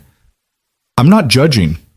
Hell, if I was 30 years younger and she looked at me the way she looks at you, I'd be doing the exact same thing. Just be smart about it. Protect her reputation, protect yours, and most importantly, protect the team. They need to respect you as their boss, not see you as the guy sleeping with the CEO. Jason wanted to argue, to defend himself, but Marcus was right. If this thing with Eleanor was going to happen, and it apparently was, they needed to be incredibly careful about how they handled it. Noted, Jason said. And for the record, nothing's happened. Yet, Marcus said with a knowing smile. But it will. That kind of chemistry doesn't just disappear because it's inconvenient. After Marcus left, Jason tried to focus on work, but his mind kept drifting to 7 o'clock. To Eleanor's apartment, to the conversation they needed to have about what they were doing and why it was probably a terrible idea, but neither of them seemed able to stop it. His phone rang at 3. Michelle. "How's the first day?" she asked without preamble. "Complicated." "Complicated how?" Jason glanced at his office door, making sure it was closed. "I may have kissed Eleanor." The silence on the other end lasted approximately 3 seconds before Michelle exploded. "You what? Jason Christopher Brooks, tell me you did not kiss your boss on your first day of work." "Technically, she kissed me back, so it was mutual." "That's not better. That's worse. That's so much worse." Michelle took a breath, clearly trying to calm herself. Okay, tell me everything, from the beginning." So Jason did, keeping his voice low and his door locked, walking Michelle through the morning meeting, Eleanor's confession in her office, the kiss, and the plan to meet at her apartment that evening. When he finished, Michelle was quiet for a long moment. "You really like her?" "Yeah," Jason admitted. "I really do." "And she likes you?" "Seems that way." "Then here's what you're going to do. Tonight, you're going to have an honest conversation about what you both want and what the boundaries need to be. You're going to be smart about this because I know you, Jason. When you commit to something, you commit completely, but you also have Liam to think about and a career that you finally got back on track. Don't let passion override common sense." "When did you get so wise?" "I've always been this wise. You just never listened before." Michelle's voice softened. "I'm happy for you, big brother. Scared out of my mind, but happy. You deserve this. You deserve to feel alive again. Just be careful, okay?" "I will, promise." After they hung up, Jason forced himself to focus on work for the rest of the afternoon. He held another team meeting at 4, went over the preliminary security upgrade plan, and assigned Marcus to start getting quotes from vendors. He responded to emails, studied building schematics, and tried to look like someone whose world hadn't just tilted on its axis that morning. At 6, he headed home to shower, change, and check on Liam. His son was at the kitchen table doing homework when Jason walked in. "How was school?" Jason asked, ruffling Liam's hair. "Boring. How was work?" "Interesting. Very interesting." Jason grabbed a water from the fridge. "Listen, I have a work dinner tonight. Aunt Michelle's going to come over and hang out with you." Liam looked up, suspicious. "Another work dinner? You had one of those Saturday." "I'm the new guy. Lots of meetings." It wasn't exactly a lie, but it felt like one. "Is it with that lady? The one from the hotel?" Jason froze. "How do you know about that?" "I heard you and Aunt Michelle talking. You saved someone from a robber." Liam's eyes were bright with interest. "That's so cool, Dad. You're like a superhero." "I'm not a superhero, buddy. I just did what anyone should do. But most people wouldn't. That's what makes it cool." Liam returned to his homework, then added casually, "Is she pretty?" "Who?" "The lady you saved, the one you're having work dinners with." Jason sat down across from his son, recognizing that this conversation was more important than Liam's innocent tone suggested. "Yeah, she's pretty, but that's not why I'm having dinner with her. She's my boss, and we need to discuss work stuff." "Okay." Liam didn't look convinced. "But if you like her, that would be okay. You know that, right?" Jason felt his throat tighten. "What makes you think I like her?" "Because you smile different when you talk about her, like how you used to smile about Mom, but not exactly the same. It's a new smile." 9 years old and already reading him like a book. Jason reached across the table and took Liam's hand. "Your mom will always be special to me. Nobody could ever replace her." "I know, but she's gone, Dad. And you're still here. You're allowed to be happy." The words were almost exactly what Sarah had said to him in the hospital, during one of her last lucid moments. She'd gripped his hand and told him that he was allowed to be happy again, that she wanted him to be happy, that loving someone new wouldn't diminish what they'd had together. "When did you get so smart?" Jason asked, his voice rough. "I've always been smart. You just never noticed." Liam grinned, and for a moment, Jason saw Sarah in that grin, in the intelligence and compassion that his son carried. Michelle arrived at 6:30, and Jason changed into jeans and a nice shirt, trying to strike a balance between casual and making an effort. As he checked himself in the mirror, he realized his hands were shaking slightly. nervous. He was actually nervous about seeing Eleanor, like he was 17 again going on a first date. The drive to Eleanor's address took him into a neighborhood he'd expected, upscale, historic, the kind of place where old money had built mansions a century ago and new money renovated them into modern showcases. Her building was a converted brownstone divided into luxury condos, the kind of place where the doorman wore a uniform and actually opened doors. Jason Brooks for Eleanor Morgan, he told the doorman, who checked his tablet and nodded. Ms. Morgan is expecting you, penthouse level. Of course it was the penthouse. Jason rode the elevator up, his heart rate increasing with each floor. When the doors opened, Eleanor was standing in her doorway wearing jeans and a soft sweater, her hair loose, her feet bare. She looked younger like this, more approachable, less like a corporate titan and more like just a woman. "Hi," she said softly. "Hi." They stood there for a moment, the air between them charged with everything that had happened that morning and everything that might happen now. Then Eleanor stepped back. "Come in, please." Her apartment was stunning, but somehow not cold despite the obvious expense. Floor-to-ceiling windows offered a panoramic view of the city at night. The furniture was modern but comfortable, with soft throws and actual books on the shelves, rather than just decorative objects. Photos hung on the walls, mostly landscapes, but a few that looked personal. It felt lived in, real, like Eleanor had actually built a home here, rather than just a showplace.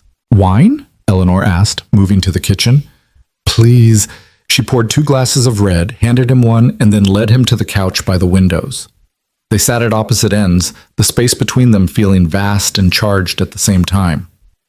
"I've been thinking about this all day," Eleanor said, staring into her wine glass. "About what happened this morning, about what I said, about that kiss. And I keep coming back to the same question. What are we doing?" "I don't know," Jason admitted, "but I know I don't want to stop doing it." Eleanor smiled slightly. "That's the problem. Neither do I. But Jason, we have to be realistic. I'm the CEO of a major firm. You're my employee. There are power dynamics, potential conflicts of interest, and about 1,000 ways this could blow up in both our faces." "I know all that." "And you don't care?"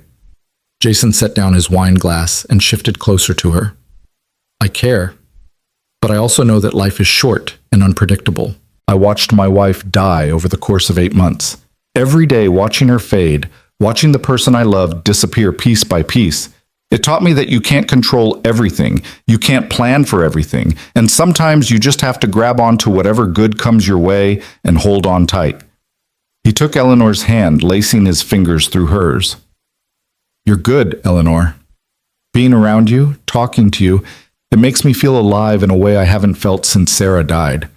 I'd be an idiot to walk away from that because of power dynamics and professional concerns." "But what about Liam?" Eleanor asked quietly. "You have a son who needs stability. Getting involved with me, it could complicate his life." "Liam told me tonight that I was allowed to be happy, that his mom would want that." Jason smiled. "He's 9 and already wiser than I am." Eleanor set down her own glass and moved closer until they were sitting knee to knee. "I haven't done this in a long time. Relationship things. I don't know if I remember how. Makes 2 of us. We'll figure it out together." "There have to be rules," Eleanor said. "Boundaries. At work, we're completely professional. No one can know we're involved, at least not yet. I won't have people saying I promoted you or gave you special treatment because we're sleeping together." "Agreed. At work, you're my boss and I'm your employee. Nothing more. And we take this slow. I know we're both adults and this chemistry is intense, but we take it slow anyway. Get to know each other properly before we jump into anything serious."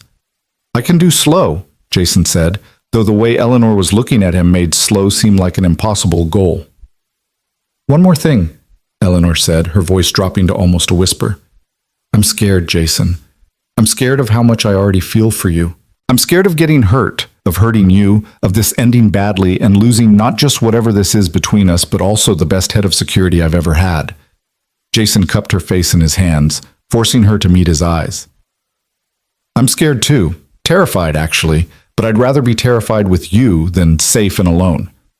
So let's be scared together." This time when they kissed, it was slower, deeper, neither of them pulling away. Eleanor's hands fisted in Jason's shirt, pulling him closer, and he wrapped his arms around her waist, lifting her easily into his lap. They stayed like that for a long time, kissing and touching with the desperate intensity of two people who'd been alone too long and had finally found someone who understood. When they finally broke apart, both breathing hard, Eleanor rested her forehead against Jason's. "So much for taking it slow." "We're taking it slow," Jason said. "This is just kissing. Very enthusiastic kissing."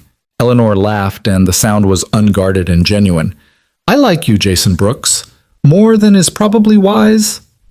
The feeling's mutual. They spent the rest of the evening talking, really talking about everything and nothing. Eleanor told him about growing up in foster care, bouncing between homes, never quite belonging anywhere. She told him about the teacher who'd seen something in her and pushed her to apply to college, about working 3 jobs to pay for school, about the moment she'd decided to start her own company instead of making other people rich. Jason told her about meeting Sarah in college, about their wedding that had been held in his mother's backyard because they couldn't afford anything fancier, about the decision to join the army and how Sarah had supported him, even when it meant months apart. He told her about Liam's birth, about deployment schedules that made him miss first words and first steps, about the guilt that still haunted him for all the moments he'd missed. "You're a good father," Eleanor said when he finished. "Liam's lucky to have you." "I'm lucky to have him. He keeps me grounded, gives me purpose." "I'd like to meet him. Properly, I mean, not just in passing." Jason felt something warm settle in his chest. He'd like that. Fair warning, though, he's already suspicious that something's going on between us. Smart kid. Too smart sometimes. It was past 11 when Jason finally stood to leave. Eleanor walked him to the door, and they stood there like teenagers reluctant to end a first date. "Tomorrow at work," Eleanor said. "We pretend this didn't happen. Complete professionals. I'm serious, Jason. If we're going to do this, we have to be flawless at work. No lingering looks, no special treatment, nothing that could make people suspicious." I understand. I'll be the perfect employee." "You better be, because I'm going to be a demanding boss." Eleanor smiled, took his face in her hands, and kissed him one more time. "Now, go home before I convince myself that this is all a terrible idea." Jason drove home through empty streets, his mind replaying the evening on loop. He felt like he was standing on the edge of something, a precipice that he could either step back from or jump off completely. There was no middle ground with Eleanor. She was all or nothing, and Jason was realizing that he wanted all. Michelle was asleep on his couch again when he got home, but this time she woke when he walked in. She took one look at his face and smiled. "You've got it bad." "Yeah," Jason admitted, "I really do." "Is she worth it? The complications, the risk?" Jason thought about Eleanor's laugh, her intelligence, the way she looked at him like he was someone worth seeing. Every bit of it. The next few weeks fell into a rhythm that felt both natural and surreal. At work, Jason was the consummate professional. He overhauled the security system with Marcus's help, implementing new protocols and training programs. He dealt with minor crises like false alarms and forgotten access badges with calm efficiency. He led his team with the same competence he'd once led soldiers, earning their respect through action rather than authority. And he never, not once, gave any indication that he was involved with Eleanor Morgan. At work, they were boss and employee. Eleanor was demanding, pushing Jason to deliver better results faster, challenging his recommendations, never cutting him slack. In meetings, she was all business. In the hallways, she barely acknowledged him beyond professional courtesies. To anyone watching, they were exactly what they appeared to be: CEO and security chief, nothing more. But 3 nights a week, sometimes 4, Jason went to Eleanor's apartment after Liam was in bed. They'd talk for hours, learning each other's histories and quirks and dreams. Sometimes they'd cook dinner together, Eleanor proving surprisingly competent in the kitchen despite admitting she usually just ordered takeout. Sometimes they'd watch movies, curled up on her couch like normal people instead of a CEO and former soldier navigating an impossible relationship. And slowly, carefully, they built something real. A month into his new job, Jason brought Liam to meet Eleanor officially. They went to an arcade of all places, Eleanor's idea because she'd never been to one as a kid and wanted to see what she'd missed. Jason watched his son and the woman he was falling for compete on racing games and air hockey, both of them trash-talking with the kind of ease that suggested they'd known each other for years instead of hours. "She's cool," Liam declared on the drive home, his arms full of prizes Eleanor had won for him. "You should definitely keep her." "I'm working on it, buddy." "Good. She makes you smile the new smile all the time now." But the happiness couldn't last untested.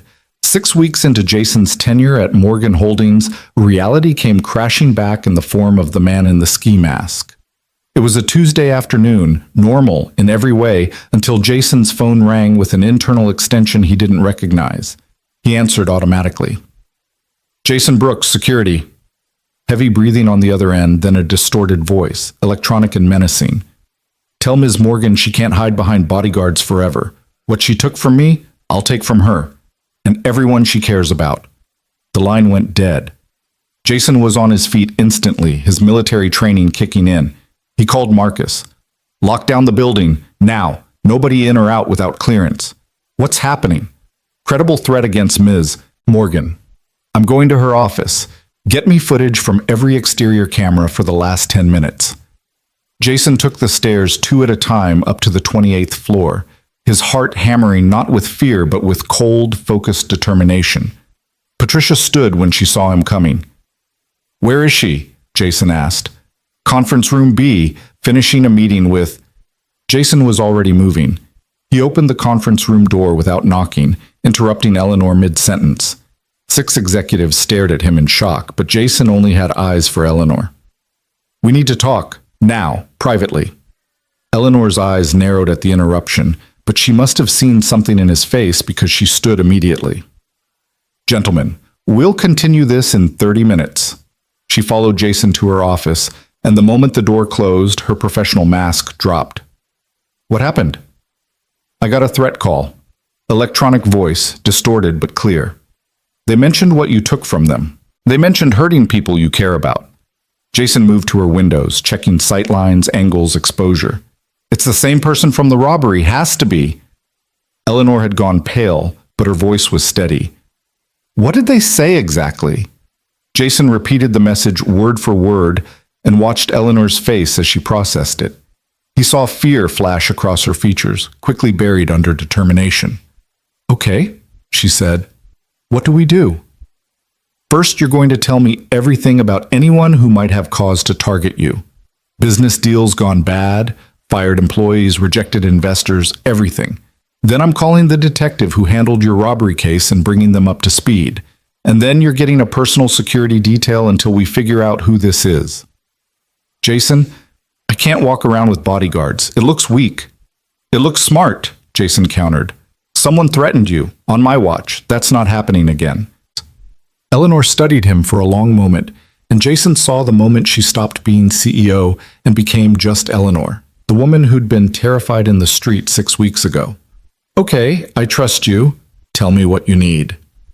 They spent the next 2 hours going through Eleanor's recent business history, compiling a list of people who might hold grudges. The list was longer than Jason liked. Over 30 names ranging from investors who'd lost money to executives Eleanor had fired to competitors she'd outmaneuvered on major deals. Each name went into Jason's database with notes on threat level and motive. Detective Patterson arrived at 4, along with her partner Mills. Jason briefed them on the call, provided the phone records showing the trace, and handed over his preliminary threat assessment. Patterson listened with the focused attention of someone who took threats seriously. "This escalates things," she said. "The robbery might have seemed opportunistic, but a follow-up threat like this suggests obsession. Someone's been watching Ms. Morgan, learning her patterns. They knew how to reach your direct line, Mr. Brooks. That's inside knowledge." "You think someone internal made the threat?" Eleanor asked. "I think someone internal gave information to whoever made it, or they're working together." Patterson turned to Jason. "I need full access to your building security, employee records, recent hires and terminations. Everything." "You'll have it by end of day," Jason promised. After the detectives left, Jason called his team together for an emergency meeting. He didn't mention the specific threat, just announced enhanced security protocols effective immediately. Additional patrols, mandatory badge checks, new access restrictions. Marcus would oversee implementation starting the next morning. And one more thing, Jason said, meeting each team member's eyes. If anyone contacts you with questions about Miss Morgan's schedule, her habits, her security detail, anything like that, you report it to me immediately. I don't care if it's a reporter, a friend, another employee, everything gets reported. The team dispersed to their new assignments and Jason returned to Eleanor's office. She was still working, her focus seemingly unshakable despite the threat hanging over her. But Jason could see the tension in her shoulders, the way her eyes flicked to the windows more often than usual. "You're staying at my place tonight," Jason said. It wasn't a question. Eleanor looked up. "Jason, I can't just move in with you. It's one night, until I can arrange proper security at your apartment. And before you argue, this isn't about us. This is about me doing my job. If you were any other executive under active threat, I'd be insisting on the same thing. Would you be offering your own home?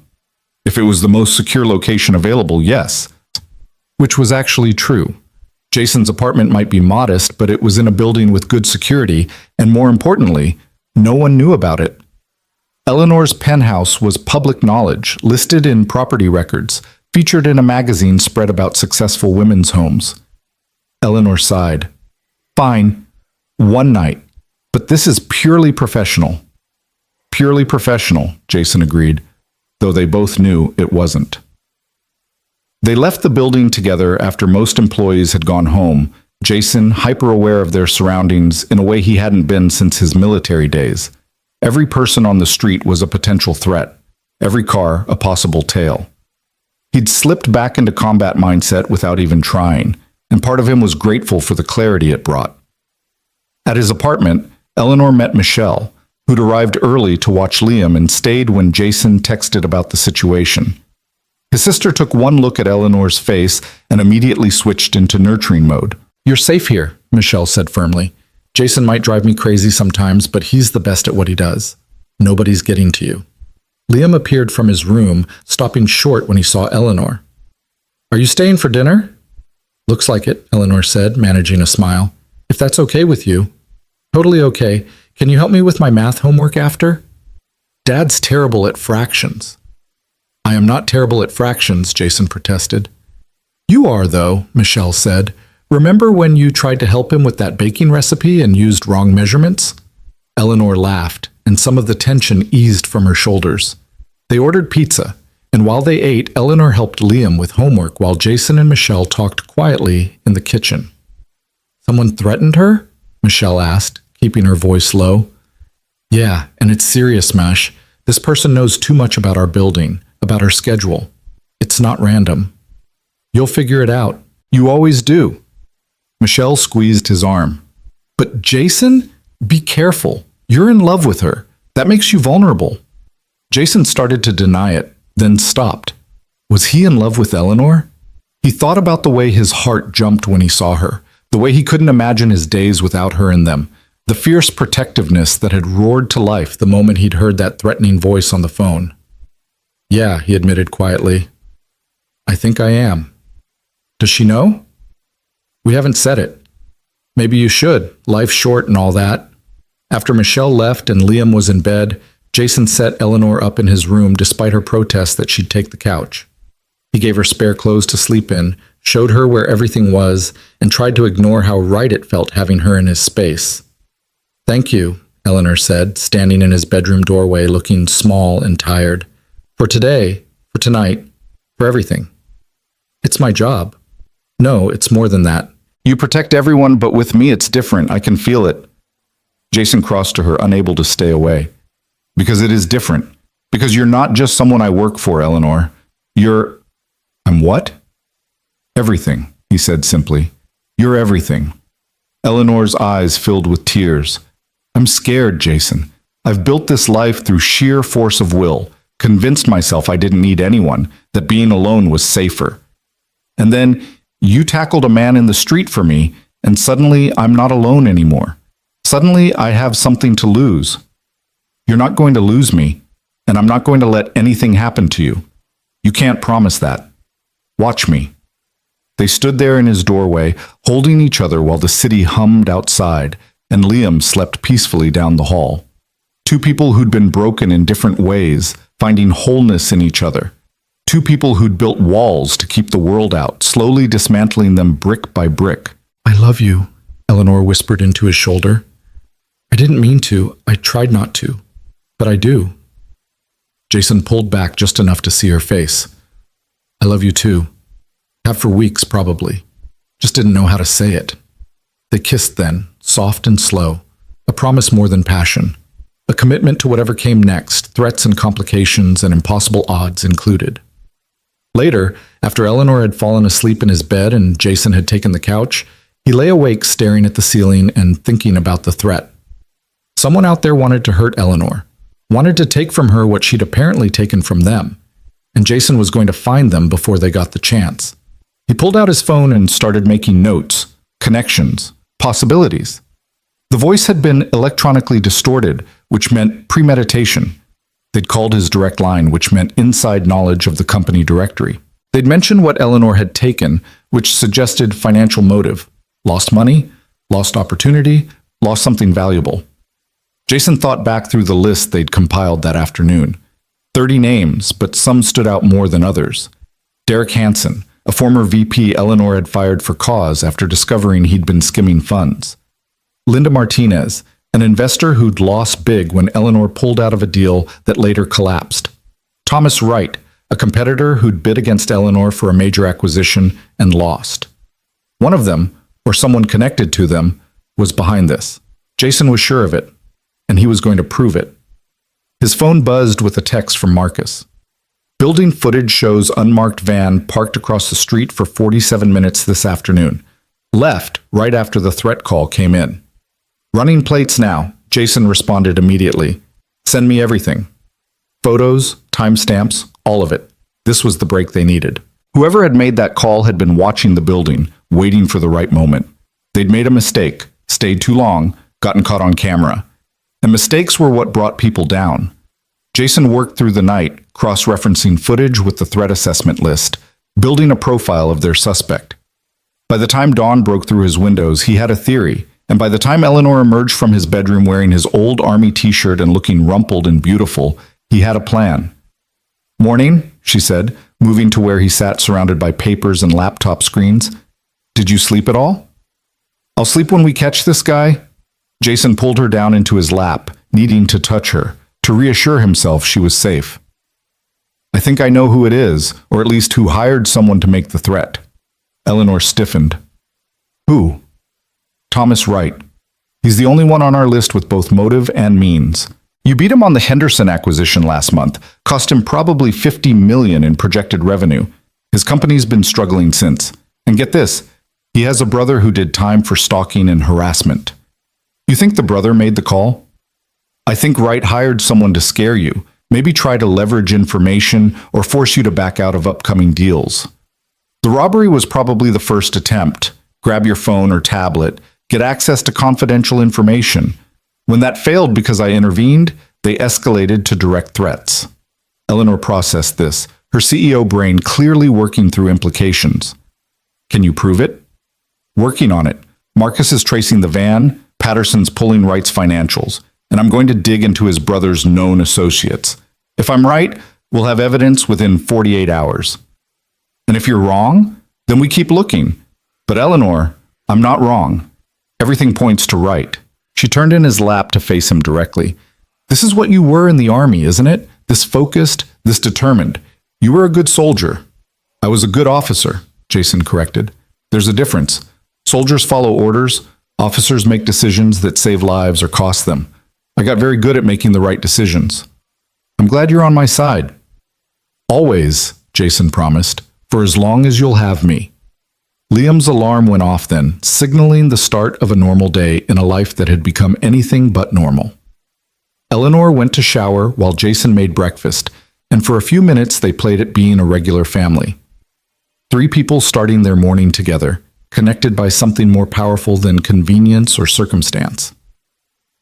By the time they left for work, Jason in his car and Eleanor in the rideshare he'd insisted on checking thoroughly, the investigation was already in motion. And Jason Brooks was doing what he did best, protecting the people he loved from threats they couldn't see coming. The hunt was on. And this time, Jason wasn't going to let anyone escape, The unmarked van belonged to a rental company that specialized in commercial vehicles, the kind of anonymous transportation that businesses used for everything from catering deliveries to surveillance operations. Marcus had tracked it down within 6 hours of Jason's request, pulling strings with contacts at the DMV and calling in favors from his years on the force. The renter had used a fake ID and paid cash, which told Jason everything he needed to know about their level of sophistication.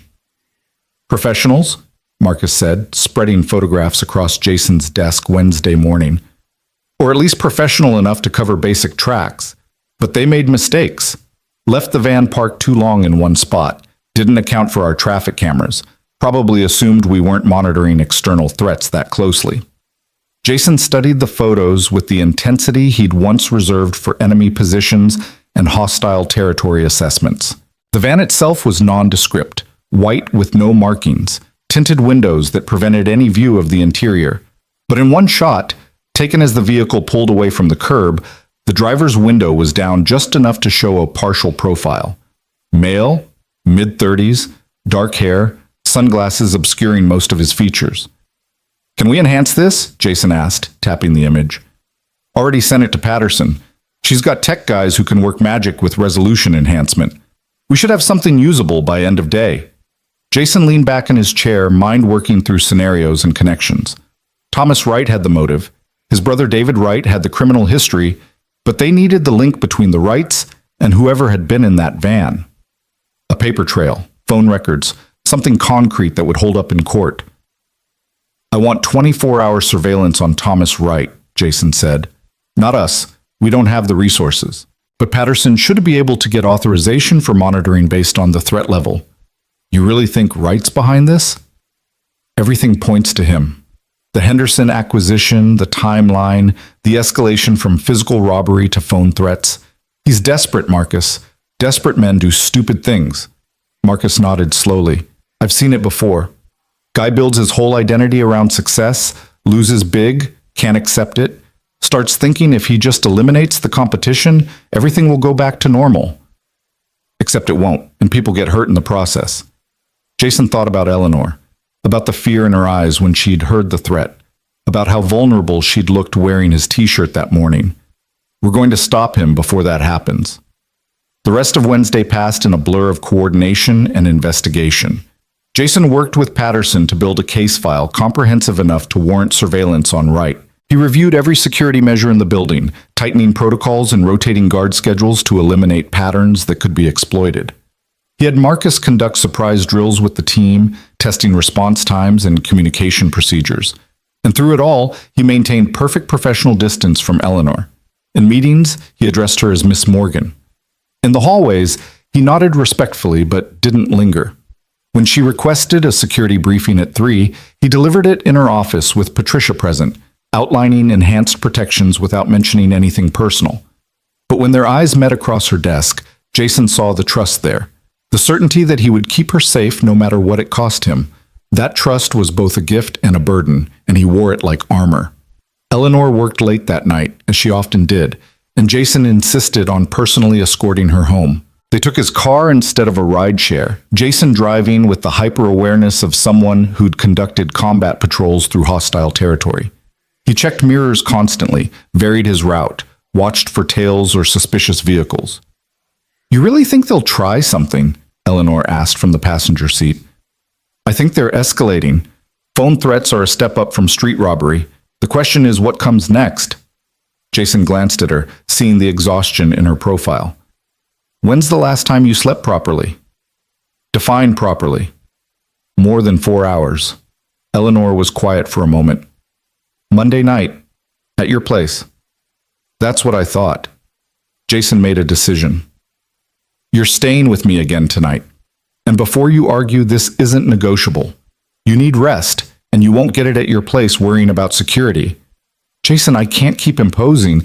"It's not imposing. Liam loves having you around. Michelle thinks you're good for me. And frankly, I sleep better knowing exactly where you are and that you're safe." Eleanor reached across the console and took his hand. "Have I mentioned lately that I'm in love with you?" "Not since this morning. I was starting to worry." She laughed, the sound releasing some of the tension that had been building all day. You're ridiculous. You love it. I really do. They stopped by Eleanor's apartment just long enough for her to pack a bag with work clothes and essentials. Jason checked every room before letting her enter, his hand never far from the weapon he'd started carrying again after the threat. The penthouse was empty, undisturbed, but Jason still felt uneasy about how exposed it was. Too many windows, too many access points, too many ways for someone determined to cause harm. At his apartment, Liam was thrilled to see Eleanor again. He'd apparently been working on a surprise, which turned out to be an elaborate blanket fort constructed in the living room using every pillow and sheet in the apartment. It's a security fortress, Liam explained with the absolute seriousness of a 9-year-old military strategist. See, you can't get in from any side without being detected, and there's an escape tunnel in the back. Eleanor crouched down to examine the fort with equal seriousness. This is exceptional work. Did you account for aerial assault? Liam's eyes widened. I didn't think of that. Critical oversight, but easily fixed with strategic placement of umbrella defenses. Jason watched them work together to fortify the blanket fort, his heart doing something complicated in his chest. Eleanor wasn't just tolerating his son or pretending to be interested. She was genuinely engaged, meeting Liam at his level, taking his concerns seriously. And Liam was responding with the kind of open affection he usually reserved for Michelle. They had dinner in the blanket fort, pizza eaten on paper plates while Liam regaled them with stories from school, and Eleanor shared carefully edited tales from her business world. After Liam went to bed, Jason and Eleanor collapsed on the couch, the blanket fort still standing like a monument to childhood imagination. He's wonderful, Eleanor said, her head on Jason's shoulder. Smart, creative, emotionally intelligent. You've done an amazing job with him. Sarah did most of the heavy lifting in those early years. I was deployed more than I was home. But you're here now, and he knows you'd do anything for him. That's what matters. Jason kissed the top of her head, breathing in the scent of her shampoo mixed with the lingering smell of pepperoni and cheese. I'd do anything for both of you. You know that, right? Eleanor tilted her face up to look at him. I'm starting to believe it. That's terrifying and wonderful at the same time. They talked late into the night, voices low so as not to wake Liam. Eleanor told Jason about a major deal she was closing next week, one that would cement Morgan Holdings' position as a top-tier investment firm. Jason told her about his plans for the security overhaul, the ways he wanted to modernize their approach, and build a team that could handle anything. You're different here, Eleanor observed, less guarded. I see more of the real you. This is my space, the one place I don't have to be Captain Brooks or head of security Jason. I can just be me. I like this version of you, though I have to admit watching you work in full protective mode is incredibly attractive. Jason raised an eyebrow. Is that so? Extremely so. The way you take command of situations, the absolute confidence, the competence. It's very... She paused, searching for the right word. Hot, Jason supplied with a grin. I was going to say compelling, but hot works too. They kissed then, slow and deep, the kind of kiss that led to hands wandering and breath quickening. But Jason pulled back before things could escalate too far, mindful of his son sleeping down the hall and the complicated reality of their situation. We should probably get some sleep, he said reluctantly. Big day tomorrow. Eleanor sighed but nodded. You take your bed this time. I'll take the couch. Not happening. You're the one who needs actual rest. They argued about it for another 10 minutes before compromising. Jason's bed was big enough for 2 people to share without touching if they were careful. They could be adults about this, maintain appropriate boundaries, get actual sleep while still being in the same space. That lasted approximately 15 minutes before Eleanor rolled toward Jason's warmth, and he automatically wrapped his arms around her. They fell asleep like that, tangled together, 2 people who'd been alone too long finally allowing themselves to hold and be held. Thursday morning brought the break they'd been waiting for. Patterson called Jason's cell at 7, her voice tight with excitement. We've got him, the guy from the van. Facial recognition came through overnight. His name is Marcus Reeves. And yes, before you ask, he has a prior relationship with David Wright. They served time together 5 years ago for a securities fraud scheme. Jason was out of bed and pulling on clothes before Patterson finished talking. Where's he now? That's the best part. We picked him up an hour ago trying to board a flight to Mexico. He's in interrogation right now, and he's already asking for a deal. I'm on my way.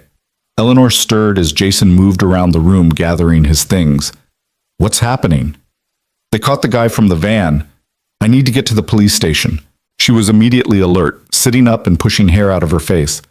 I'm coming with you. Eleanor, he threatened me, Jason. I have a right to be there. Jason wanted to argue, to keep her safely away from all of this, but he recognized the steel in her voice. This was CEO Eleanor, the woman who'd clawed her way to the top and didn't back down from fights. Okay, but we do this by the book. You observe, you don't engage. Understood? Understood. They left a note for Liam, who was still asleep, asking Michelle to come by and get him ready for school. The drive to the police station took 20 minutes through morning traffic, Jason using the time to brief Eleanor on what they knew and what he expected to learn from Reeves. Patterson met them in the lobby, her professional demeanor slipping slightly when she saw them arrive together. Jason caught the moment of calculation in her eyes, the detective putting pieces together about their relationship, but she said nothing beyond a polite greeting. Reeves is in interview room 2, she said, leading them down a hallway lined with closed doors and observation windows. He's been talking for the last hour, seems eager to cut a deal before his lawyer shows up and tells him to shut up. They entered the observation room, which was dimly lit and equipped with a one-way mirror looking into the interrogation space. Marcus Reeves sat at a metal table, handcuffed, looking younger and more scared than Jason had expected. This was no hardened criminal, just a guy who'd made bad choices and was now facing serious consequences. Detective Mills was conducting the interview, his voice calm and measured as he walked Reeves through the timeline. When did David Wright contact him? What was the arrangement?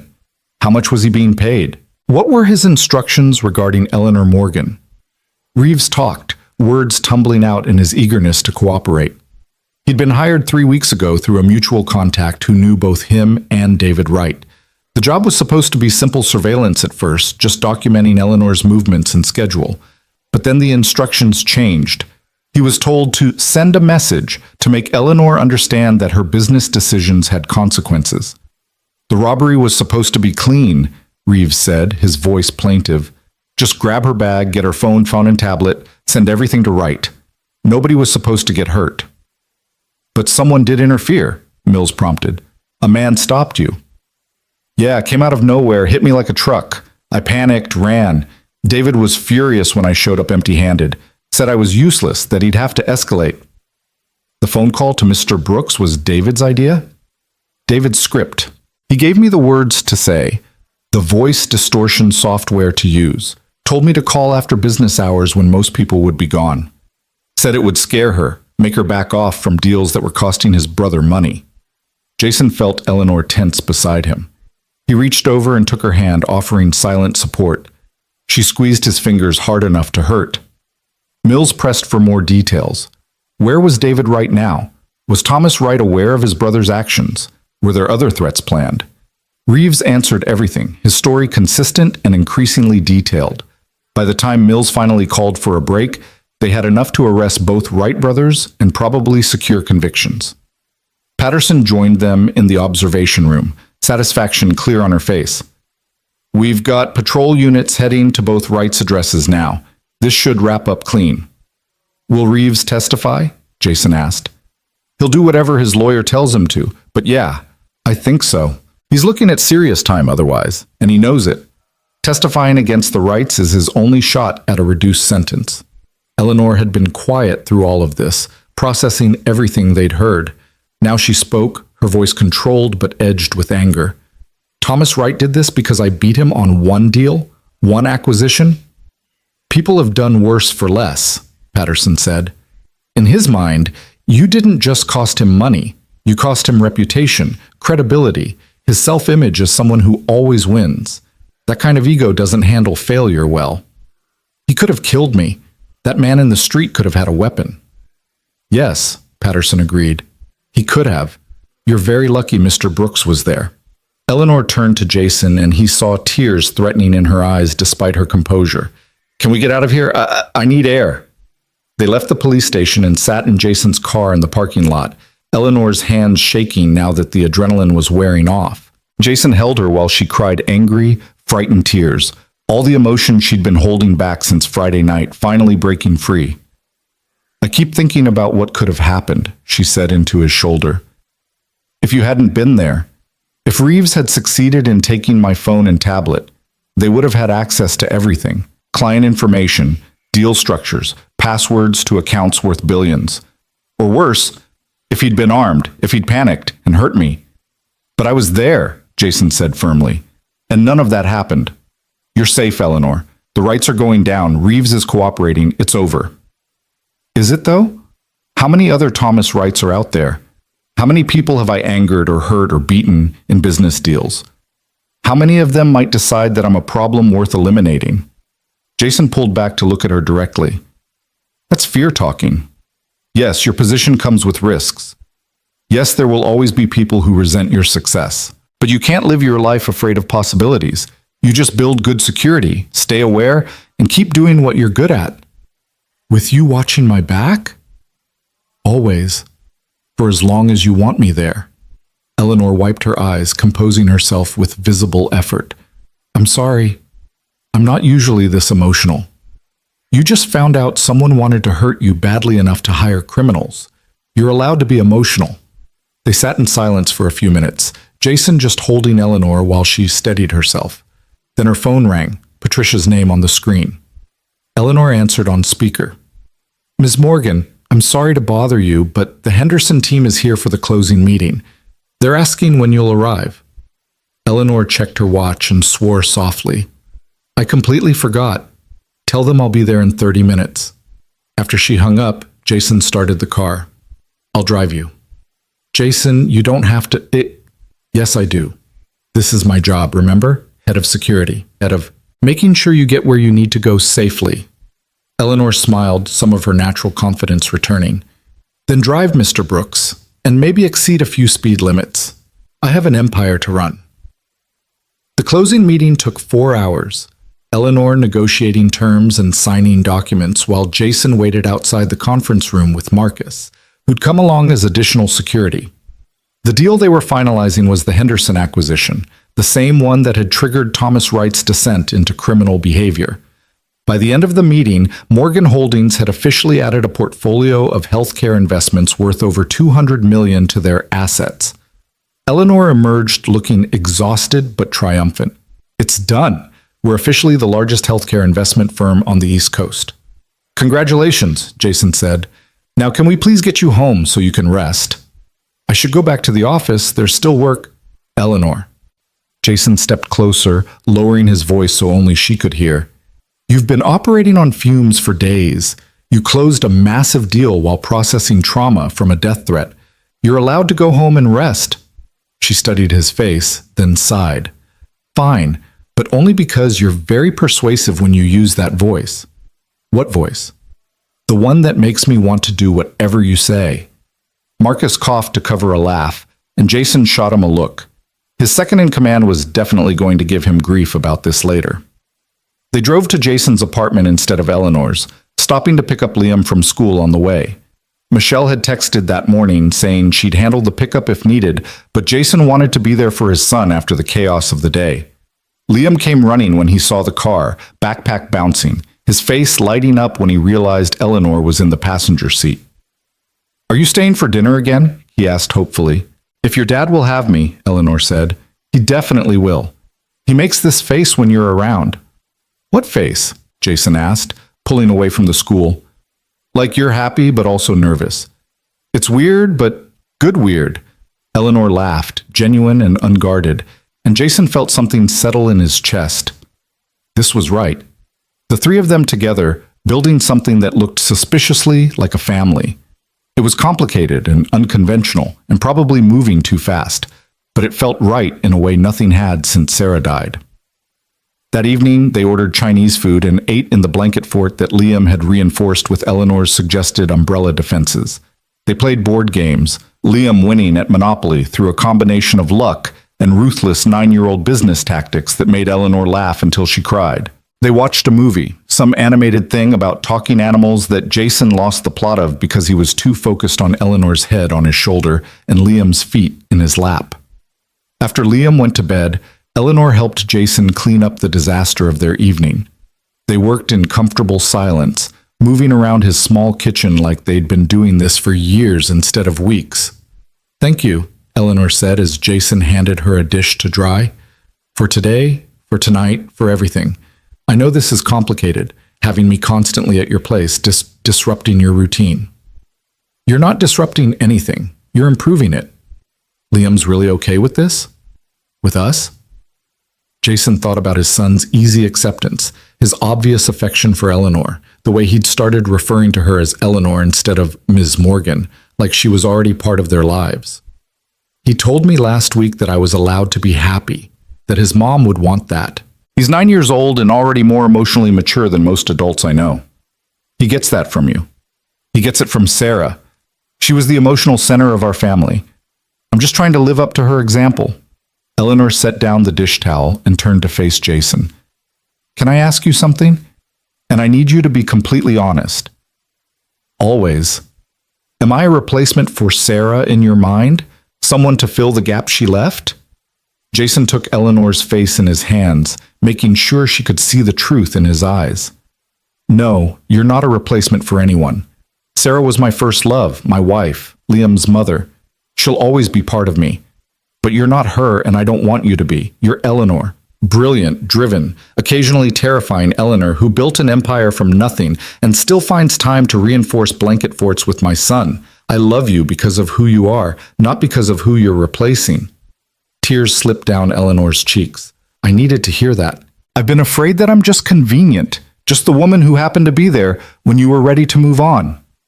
"You're not convenient. You're necessary. There's a difference." They kissed then, soft and sweet, a reaffirmation of everything they'd said and felt. When they finally pulled apart, Eleanor was smiling. "So what happens now?" she asked. "We've caught the people threatening me. I've closed my big deal. We've confessed our feelings in your kitchen. What's next?" "Next, we figure out how to make this work long term, how to balance your career and my job and Liam's needs, and the fact that we're technically boss and employee." "That last part might need to change," Eleanor said carefully. "Not because I want you to leave Morgan Holdings, but because if we're serious about this relationship, the power dynamic becomes problematic." Jason had been thinking the same thing. "I could report to someone else. Move my position so you're not my direct supervisor." "I was thinking bigger than that. I want to create a chief security officer position, someone at the executive level who reports directly to the board instead of to me. It's a promotion with a significant raise, and it solves the power dynamic problem." Jason stared at her. "Eleanor, that's a huge change. People will ask questions. Let them ask. I'll tell them the truth, that our security needs have grown beyond what a traditional head of security can manage, and we need someone at the executive level to oversee it properly." Which is completely true. The fact that it also solves our personal situation is just fortunate timing. "You've really thought this through." "I've thought about nothing else for the last week." "Jason, I want this to work. Not just work, but really work. I want to build a life with you and Liam. I want to be the person you come home to, the person Liam knows he can count on. But I can't do that if there's always this question of whether I'm showing you favoritism or whether you're getting opportunities because we're together." Jason pulled her close, amazed at how she'd managed to think through the practical problems even while dealing with death threats and major business deals. "When do you want to announce the position change?" "Next week, after the right arrests are public and the connection to Morgan Holdings is clear. It will make sense from a security standpoint, and the timing will seem reactive to the threat rather than personal." "You're kind of brilliant, you know that? I didn't build an $8 billion company by being impulsive." Eleanor smiled.